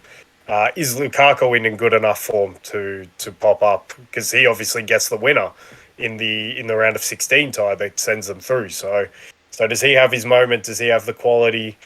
Dzeko, I guess, is sort of more a functional player at this stage. He just doesn't seem to pop up with those goals in the Champions League. I'm not off the top of my head. So, yeah, I think quality-wise, maybe intershaded in the front areas. Maybe that's just because of Lautaro, because I rate him so highly. But, yeah, I think in mentality, I think you're right in saying that. Benfica will be aggressive, especially in their home leg. They'll look to push on, probably more so than what Inter will look to push on at the San Siro. And that's probably a function of Inter playing that 5-3-2, which is always solid at the back and relies more on energy and quick movements to go forward and counter-attacks rather than Benfica, who can maybe open you up a little bit more with players like Rafa Silva and players like that and more attacking intent. So, yeah, I don't think that's a bad read on it. Yeah, but they could surprise us and give us a completely different game. But I think to your point, it's an interesting game, but maybe not necessarily an exciting game. But yeah, I'm definitely one to watch, I'd say. And onto the more exciting side of the draw. Do you want to start on City Bayern, or do you want to end on that one? We'll end on that one. We'll end on that one. Well, we'll end the Champions League segment, I guess, on that one. Okay, Chelsea, Real Madrid. Rematch. Last year's quarterfinal. But would you say that this is a weakened or less experienced Chelsea team, would you say? Oh, from the manager, yeah. But overall, even, because it seems like the personnel slightly changed as well. Depends if Thiago Silva's back. Now you factor in that they have Kalidou Koulibaly next to him. Maybe it's more experience for that. It was Kai Havertz who scores the Champions League winning goal in 2021. So he's still there. He's still expected to lead the line in quotation marks. Raheem Sterling is vastly experienced in this competition. Kovacic. Enzo's probably obviously less experienced, but maybe they'll have... I got to get updates on it, but I don't know what the N'Golo Kante situation is. So for the most part, the starting 11... It's slightly changed for Chelsea, but it's the same for Real. But I think it evens itself out so that they have relatively probably the same amount of Champions League experience as they did going into this tie last season. Yeah, you still obviously have to give it to Real Madrid, considering the fact that Chelsea, yes, they looked pretty good against Dortmund, and they seem to be picking up a little bit of pace, but I don't know. I need to see more of them, and I need to see them on it. I'm just wondering when that fixture is. Let me just double check how many games they have in between then. Because if they could have 2 games, they could have 3. I'm not sure if April 11th. So and next week's an international weekend, isn't it? Yeah. Yeah. So they have this weekend, and then I guess they have. So they have. I think they have like 2 games then, and then international duty as well is going to sort of ruin the momentum. I don't know. I'm I'm putting Real Madrid as favourites because they're the more cohesive team, whereas it just seems that Chelsea's still finding their legs. I'd agree with that, but we don't know to what extent they find their legs. So Chelsea are a little bit of the great unknown going into this. But what I would say, why I would put Real Madrid as favourites, barring the fact that they're Real Madrid and they always seem preordained to win this trophy, is that they just have greater quality in the front areas. I trust Vinny and Benzema, And in midfield. even if you want to, I'd say so. depends if they get a goal like Kante back soon. If he could get a couple of games under his belt, maybe a substitute and a full 90 before that game. I don't know. It's maybe asking too much, but it's not a big enough difference for me in midfield that's sort of killer. But yeah, if you want to say Real Madrid are better in midfield, that's fine. But also, if you want to say fully at strength Chelsea midfield is better, I'm fine with that as well. But maybe it's a bit, like I say, maybe it's optimistic to expect it's going to be fully at strength, even if Conte does come back in time. But yeah, it's the forward areas for me. It's Benzema and Vinny compared to Havertz and Sterling. I know Sterling has a fantastic Champions League scoring record over his whole career, but I don't know. I don't trust that guy. I don't trust Havertz, although he is big game Kai. He does pop up in big games for some reason. He doesn't.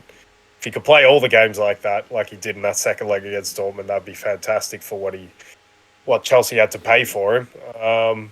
But yeah, so I guess it'll take big performances from those guys. João Felix might actually, if he plays, he'll actually have to find the back of the net somehow because he does all the nice things until that point. So yeah, for me, I just trust the goals to come for Real Madrid, whereas I don't trust the goals to come for Chelsea. But the rest of the pitch, at full strength, each team, I think is a pretty good matchup. It's pretty even as well, to be fair. So that'll be fascinating. Obviously, we always have the matchup of hopefully Reece James is fit to match up against Vinny, which will be fascinating itself. We also have the question. Well, we got to check on how long Thiago Silva's out. But if he comes back, does Potter stick with the back three? He probably does. It means he has to usher in. He probably has to play Cucurella. Cucurella will be fine with that, sort of Spanish, used to playing that kind of technical game. So, I don't know. I definitely give Chelsea maybe not a big chance. I do have percentages. If I put percentages on this. 60-40. 60-40 is maybe a bit generous to Chelsea. 65. Yeah, I was going to go 65-35. We'll go 63-37. Yeah, just call it somewhere in between there. But yeah, I'd still, I reckon Chelsea will give it enough of a battle, but ultimately I think Real Madrid will show their class overall over two legs. That's how I see things going at the moment. Unless I see otherwise in the next two games that Chelsea have in the league.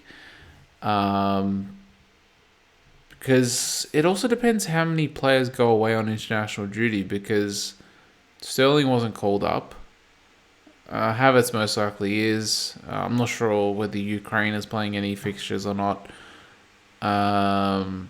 So I don't know about Mudryk. João Felix most likely going with Portugal. But so yeah, you actually probably expect Reece James. I think he was called up for England. So yeah, mate, who knows how many players are going away, and then whether you can then work on that cohesiveness with the players that are remaining. Then so that would be perfect for Potter, obviously. But I think they found a level of cohesion in recent weeks. Yeah, whether they just need to build on in those games that lead into it. They seem better now, like in the back line and in the midfield now that Reece James and Chilwell has come back. Of course, yeah. But that forward area, just it's lacking that. It's lacking a player that's gonna bang in 20 goals. Absolutely, that's what it's lacking. Yeah. But yeah, at this point in time, we expect Real Madrid to go through, and obviously onto the probably the. Would you say this is the best tie out of the quarterfinals? Definitely on paper. Yeah. So you have Pep going back to his old stomping ground. You have Haaland going up against a former rival as well. And have City actually come up against Bayern in the last since Pep's been at City? I don't think they have. No, I don't think since Pep's They been there. because they lost to Leon back in the COVID one. Yeah. And they were I think then they would have went up against Bayern in the semis. Then they got knocked out by Tottenham, by Liverpool as well. So yeah, I think this is the first time they're actually facing each other, isn't it? Yeah. Since Pep's been at Bayern, I mean City. So this one's actually going to look pretty good because at the end of the day, it's Bayern. Bayern still sort of play in a sort of similar Pep mold or way, and they probably have a midfield to match City. Would you reckon? Yeah, definitely. I think these two teams play in nearly exactly the same ways with nearly exactly the same deficiencies. Yep. And with similar personnel, you'd say. Quite similar, yeah. But I think the difference is the two strikers. There's no comparison. What striker? Yeah, Erling Haaland or Eric Schupper-Maxim. I'm trying to say the whole name, but I got Eric Maxim Choupo-Moting, of course. Yeah, there's just I don't know, especially after we've witnessed Haaland score 5 goals in a game. But can Bayern cut that off at source? Because we can see Haaland get isolated. Will City cut off his supply at source? Because sometimes City chooses Bayern to do know that how to play themselves. against Haaland. Of course, but you would have thought Leipzig would have understood how to play against Haaland as well, and you would have thought the guy who coached Erling Haaland last season, Marco Rosa, would have known enough about him to do a bit better than that. So, yeah, but the thing is, this is Bayern, and you know what? In the couple of games that I've watched Dortmund versus Bayern, I haven't really seen Haaland have a great game. Yeah, and it'll probably be a colossal.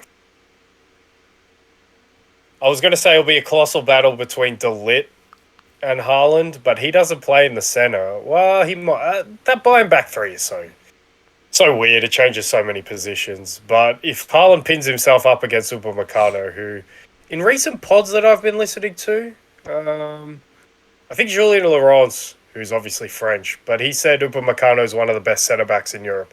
I'm going to push back hard on that. Very hard on that. Upamecano is one of the biggest liabilities for a big club in Europe.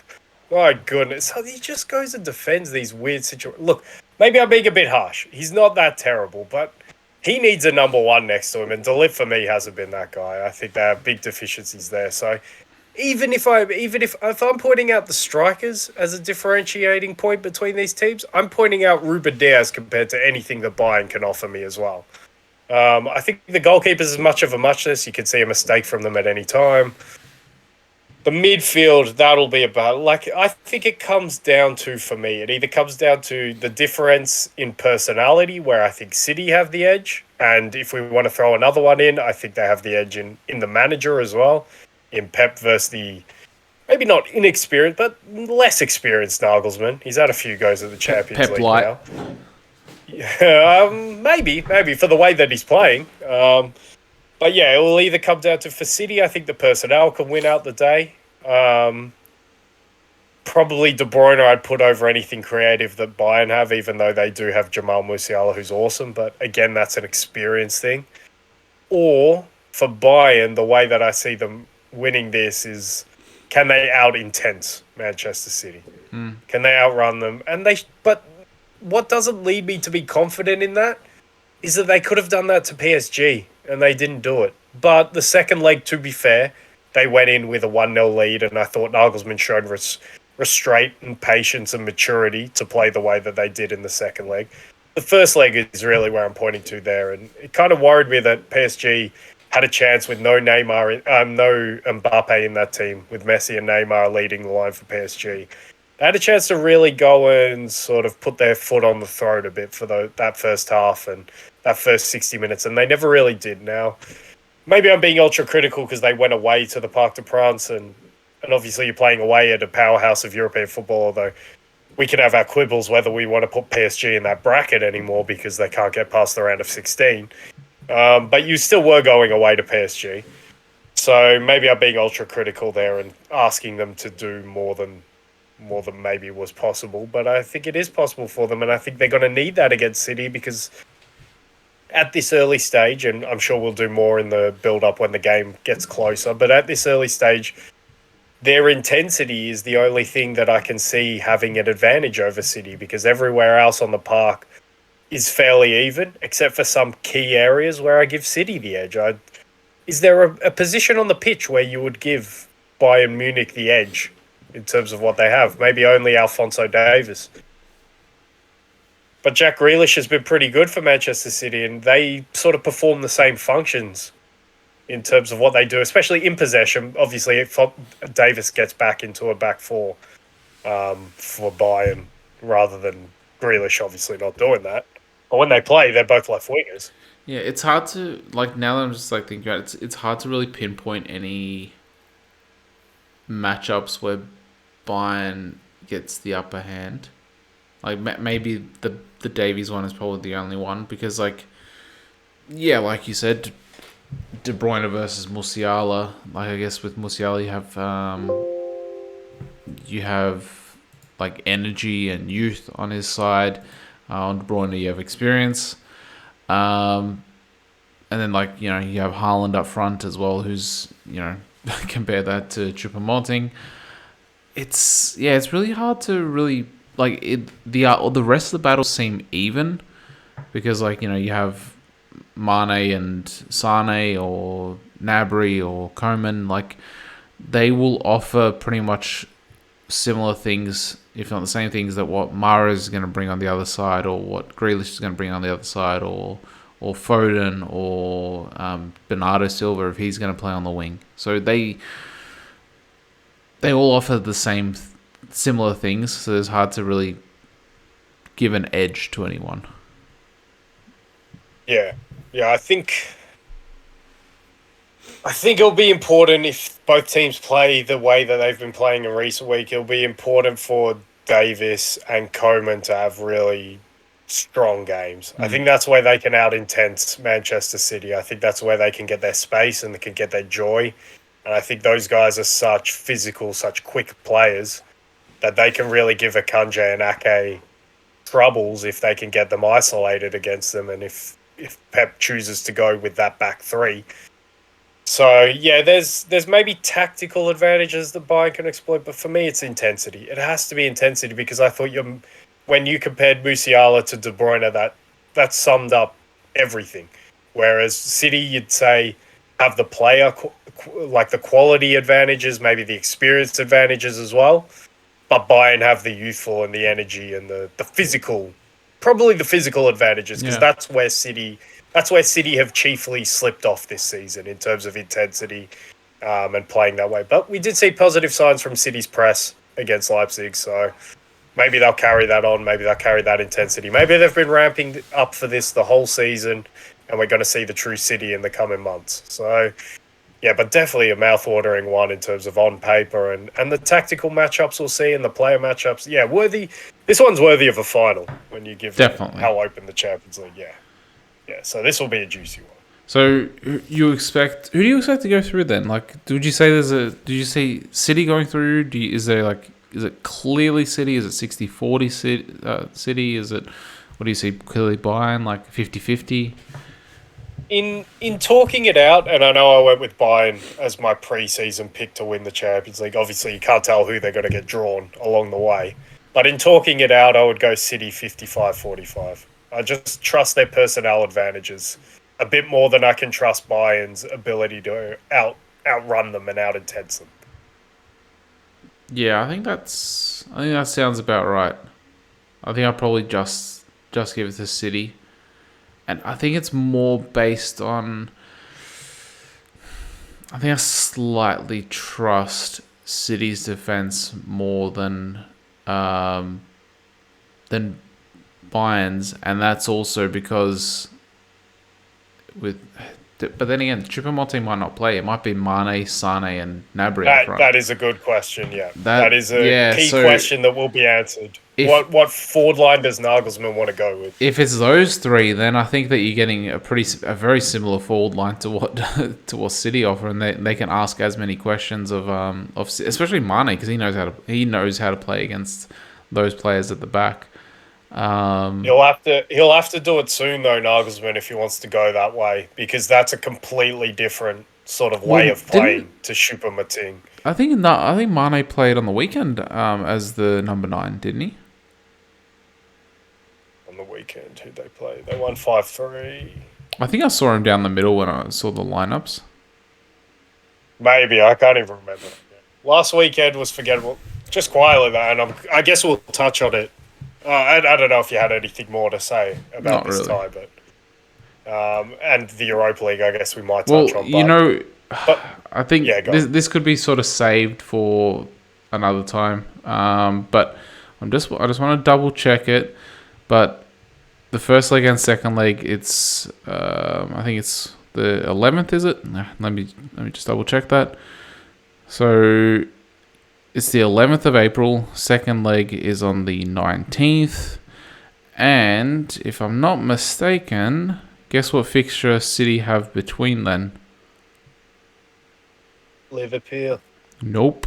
No, Arsenal. Sorry. They got Liverpool this weekend, don't they? They have Liverpool on April 1st when they come back from... the first one back. Yeah. And I'm pretty sure... I'm just double checking. Yep, it looks like it is. No, they don't. Hang on. April 16th is... The hell? I swear I thought it was then. Because April 9th is Arsenal-Liverpool. Did they swap that fixture out? I don't know. No, it's April 26th. Damn it, I thought that was it. Damn it. That would have been perfect. I thought they had them on the 16th. I think it was that 6th that sort of ruined me. I thought they had them April 16th, but April 26th. Damn it, that would have been perfect for Arsenal. Right in between. Just sandwiched in between. But even so, let me just see who they have on the 6th. They have Leicester at home. Damn it. They dodged a bullet. Actually, but then again, Leicester could be fighting for their lives, so they might not have dodged a bullet. That's way too far for me to conceptualize right now. Well, yeah. But I guess I know why you're conceptualizing it already. Yeah. Well, where do you want to just quickly touch on Europa League or? Yeah, I didn't watch it too intently, so me either. It's only really the Arsenal game that was really the only shock. So the Gonzalez goal, my God. It had to be that good. It had to be that good. Because Ramsdale, I don't think, made a mistake. No. He backpedaled, he sprinted back to his line, and it was just under the crossbar. And it wasn't floaty. It was quick. Yeah, it seemed like when you look at it, that gap that he leaves when he outstretches as much as he could. There's nothing. It seemed like it was sort of like that. I think it was Peter Shilton against Germany. It's like the only gap that it can fall through, it falls through. Incredible. All I can say is, in regards to that game, it's sort of similar to what I touched on before. I know there was a lot of personnel changes, and also we were unlucky that we had to use 2 subs within the first 20 minutes. We had to take Saliba off and we had to take Tomiyasu off. So you're already changing the game plan, and you're already stuck with subs. With less subs anyway, because I don't think Arteta was expecting to take those 2 players off at all. And then the game plan was always to take Jesus off at halftime and to give him 45 minutes. Maybe he should have given him the second 45 minutes, but then you're also in danger of it going to extra time, and then So, but then again, you do get 1 extra sub in extra time anyway, after you've used your 5. So even if it went to extra time and Jesus played the second 45, you can still take him off at extra time. It doesn't, you're not stuck. It didn't, even with all the personnel changes, you expected anyway some some players. So the team to be changed around a little bit. Ødegaard, I reckon, should have came on in maybe around the 80th minute. So give him already that sort of head start. If it is going to go into extra time, to at least give him a 10-minute run to get into the groove of the game. Because once he came on, it looked like it looked like Premier League Arsenal. It didn't look like it seemed like it was a completely different team, because he is the one that actually dictates the press, it seems, and where players go and whatnot. So once he came on, it completely changed. And then you're asking questions, you're probing, and the ball, you just cannot put the ball in the back of the net. And once it goes to penalties, it's just a test of nerves, really. Yeah, it's disappointing. It's disappointing for the strength of the competition that Arsenal have gone out, I think. But it is what it is. We all know where their focus lies. Yeah, but you know what? That's probably the couple of percentage that is maybe the difference at the end. Well, it definitely is, because his team selection wouldn't... it wasn't weak, but it would have had some key names in there if he prioritised this. But obviously, I think everyone's on the same page at Arsenal. This is not the priority. And they all know what. But you know what? You know how they have TalkSport, the sports bar. It's like the after match show, at 10 p.m. or 11 p.m. England time, and there was Arsenal fans calling in, pretty much cracking at Arteta, questioning his decision making and all this crap. It's seriously, We're back. The Arsenal fans are back. Yeah, it's seriously one bad result, and even so, I said it on Wednesday, I think, or Tuesday when we did our preview, that I would not, if we were to get knocked out, I wouldn't be terribly angry, considering in what position we are right now in the Premier League. If we were, for instance, third, where United are, where it seems like United is a locked-in third, if we were there, then I'd be yeah, this is a really bad result, and I'm actually disappointed that we've been knocked out, because this is a competition where we can get a trophy. Considering we're not going to get a trophy in the Premier League, we can get a trophy here, but we're in a really good spot to get a trophy in the Premier League, and now we know that there is 11 games left. And Ødegaard came out after the match and said there is 11 cup finals, and we need to win 10 of them, essentially.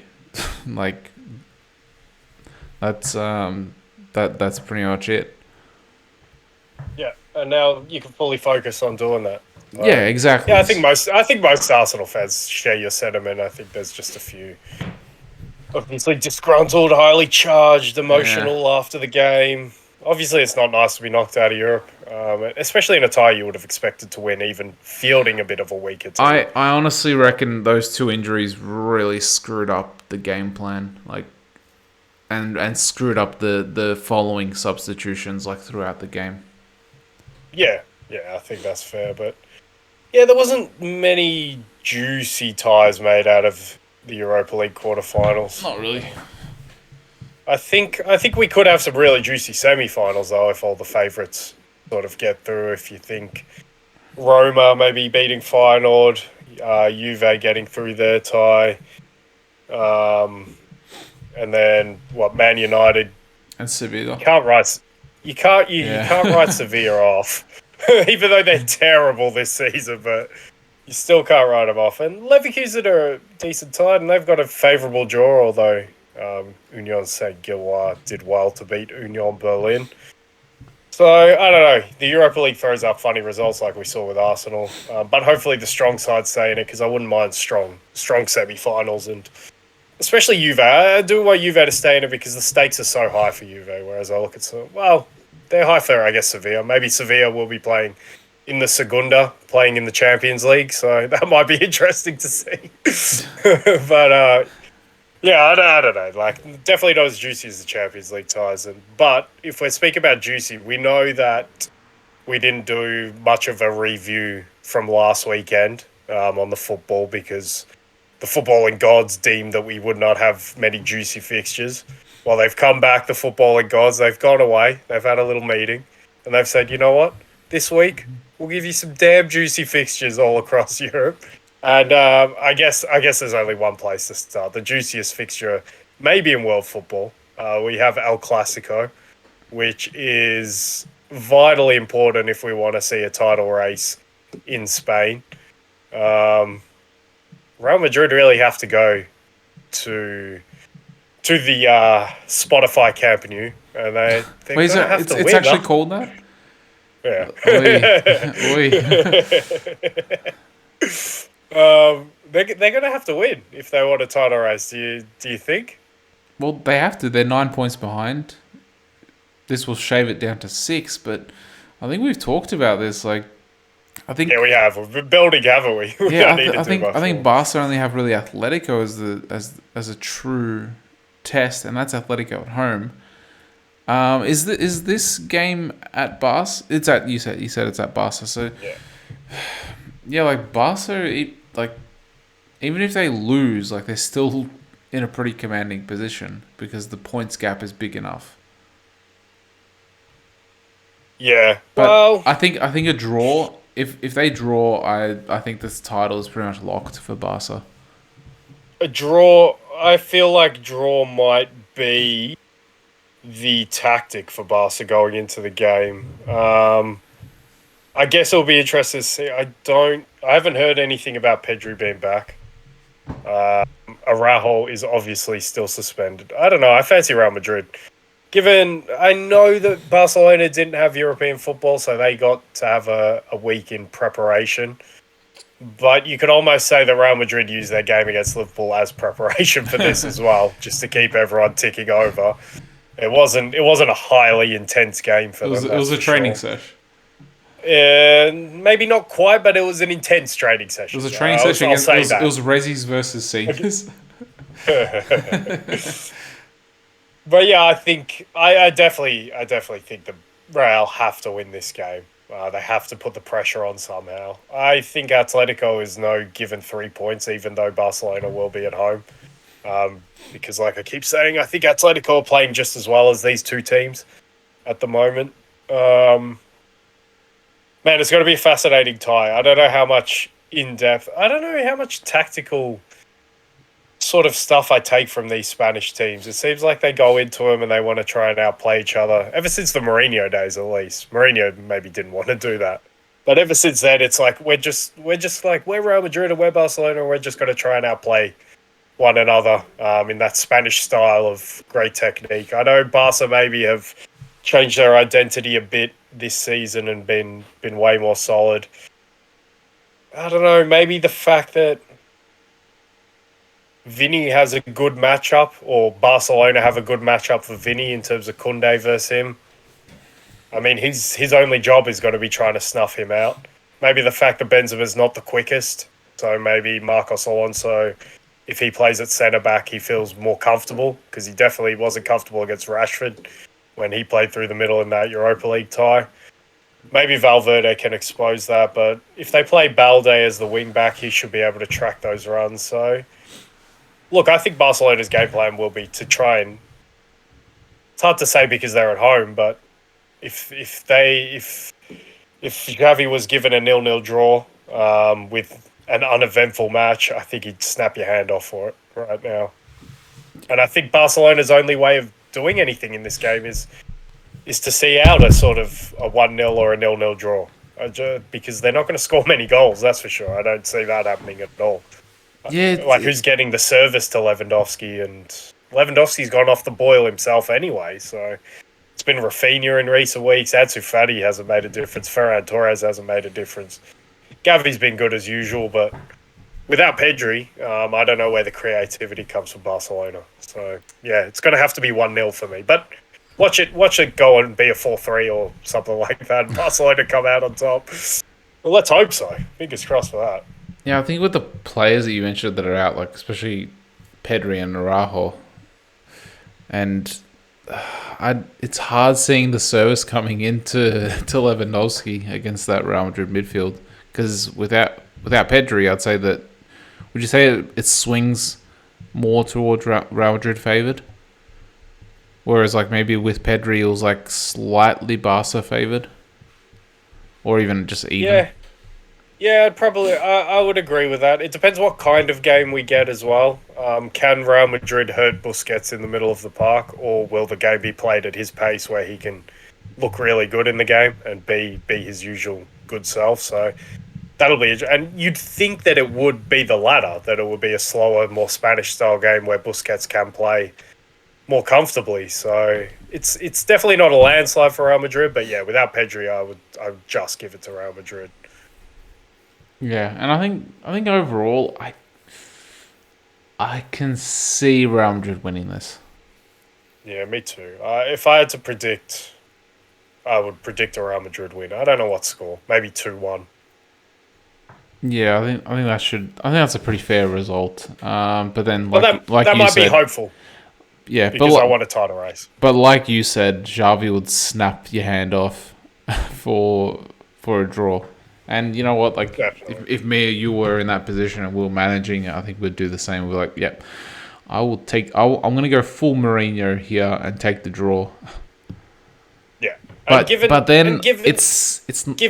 go on. It's not in Barca's nature though. Well, that's what I was going to say. Given their new identity, though, I kind of think it is in their nature this season. That is kind of the game they want to play. They want to be solid defensively. They want to give nothing away. If they can control possession, they'll try and do so, and they've got enough good players to do so for at least periods of the game. But yeah, no real threat, no real worry going forward. So that'll be up to Real Madrid how much they want to take the game to Barcelona and how much they are threatened by what Barcelona have going forward.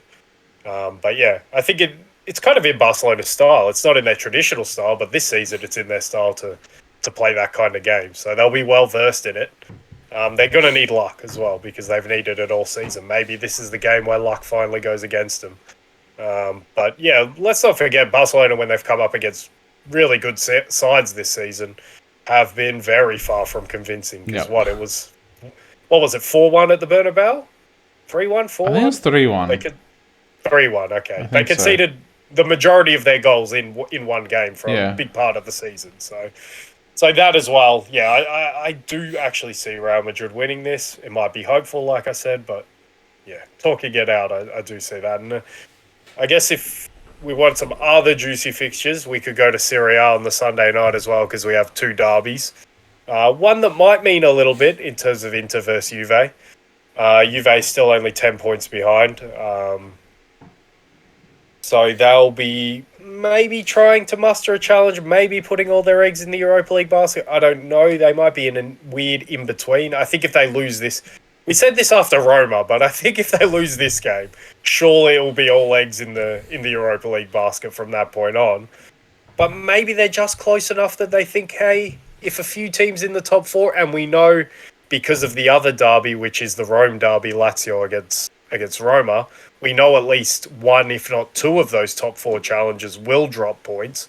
Milan have no given going to Udinese as well. So if they're lucky, they could get a few of those teams dropping points. They can obviously take points away from Inter in this game. So they could find themselves at the end of the weekend within single digits away from the top four if they were to win this game.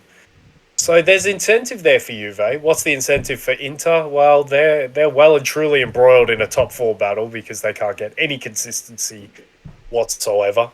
So they'll feel that they need to win. Otherwise, they themselves, I believe, could slip into fifth and outside of the top four. And, you know, like thinking after they beat Napoli, you wouldn't have thought this would be the case, but they've just been so bitterly inconsistent from that moment in the league that I don't know what Inter are going to dish us up. I don't know if I'm right to get excited about this game. Probably not excited. It'll be interesting because the result has ramifications. I don't expect it to be an exciting game because Juve are playing and Inter can give you their moments, but for the most part, it's not that exciting from box to box, between the boxes. Lazio against Roma, well, I think the atmosphere will be unbelievable for that game.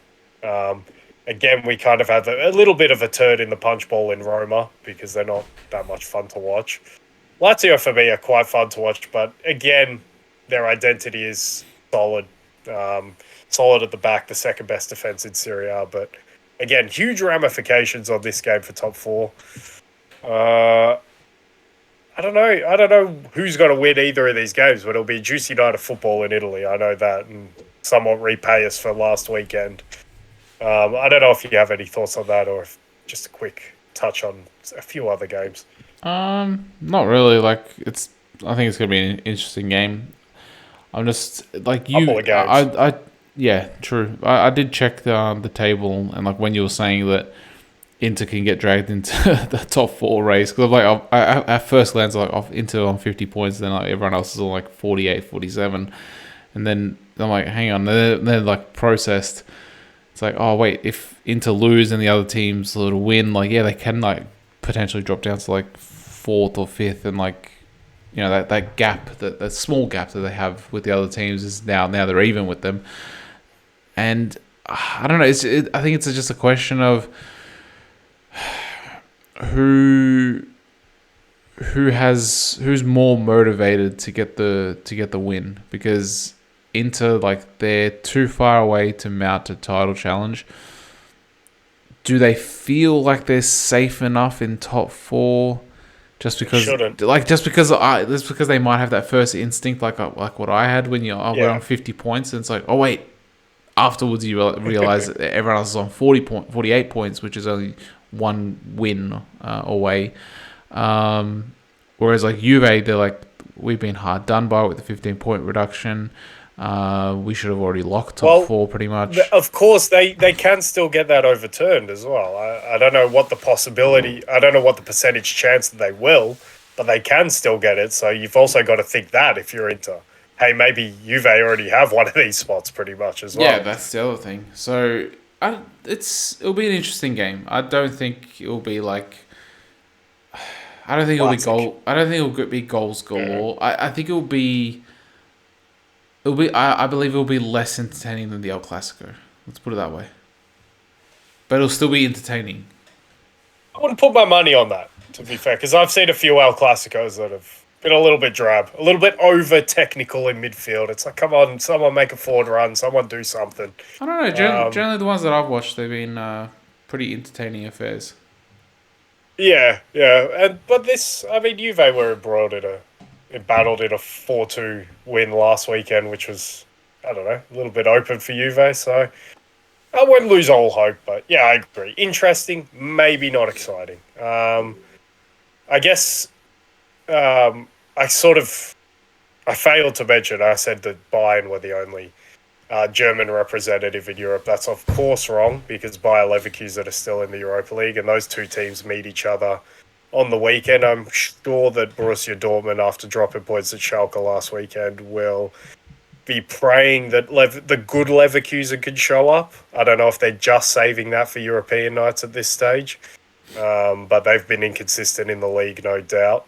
If the good Leverkusen could show up against Bayern, then we could have a game. If red hot, near world class Moussa Diaby shows up, if Frimpong has a good game from right back, maybe if Patrick Schick's back in the team and playing well, we could have a game. You never know in the Bundesliga. Bayern have been shipping goals for fun recently, so yeah, that one could be entertaining. If we're talking about that one, could be more entertaining than interesting, because Bayern could just kill them, but.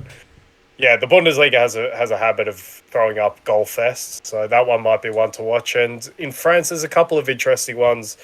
Maybe not for the title, because PSG are 10 points clear. But PSG do play against your boy Lovre Meyer and his Champions League chasing Rennes. And obviously, the biggest story in France recently has been will the thrill still at Reims. And they play against second place Marseille, so that one will be interesting to watch. You'll get to watch your on loan boy Balogun, who was not happy about being snubbed for an England call up. Yeah, I saw that. He posted something. Yeah, so maybe he comes out with a vengeance in this game and sort of puts Marseille further into a Champions League race, or maybe Marseille open a bit of gap, but. Yeah, there's some interesting fixtures around Europe, and somewhat well-deserved after last weekend. So, Yeah, bring it on. I'm looking forward to especially Spain and Italy. I don't think there was really anything from the Premier League. Not really. There's no real games. It's the title chases and the top 4 chases, just ramification games rather than. City aren't playing though. I think they got an FA Cup tie. Oh yeah, it's the FA Cup this But week. then Liverpool aren't playing either. the only worry, I guess, is Patrick Vieira. Oh, of course, yeah. Got sacked. Hopefully, we don't see a new. It wasn't my intention, Patrick. I didn't want to go so critical. I just thought you were a bit overrated last season. hopefully, Not bad, just overrated. Hopefully, Palace don't get that new manager bounce like Everton. But it's not necessarily a new manager. It's just like a caretaker. So it's not exactly a new manager bounce, but.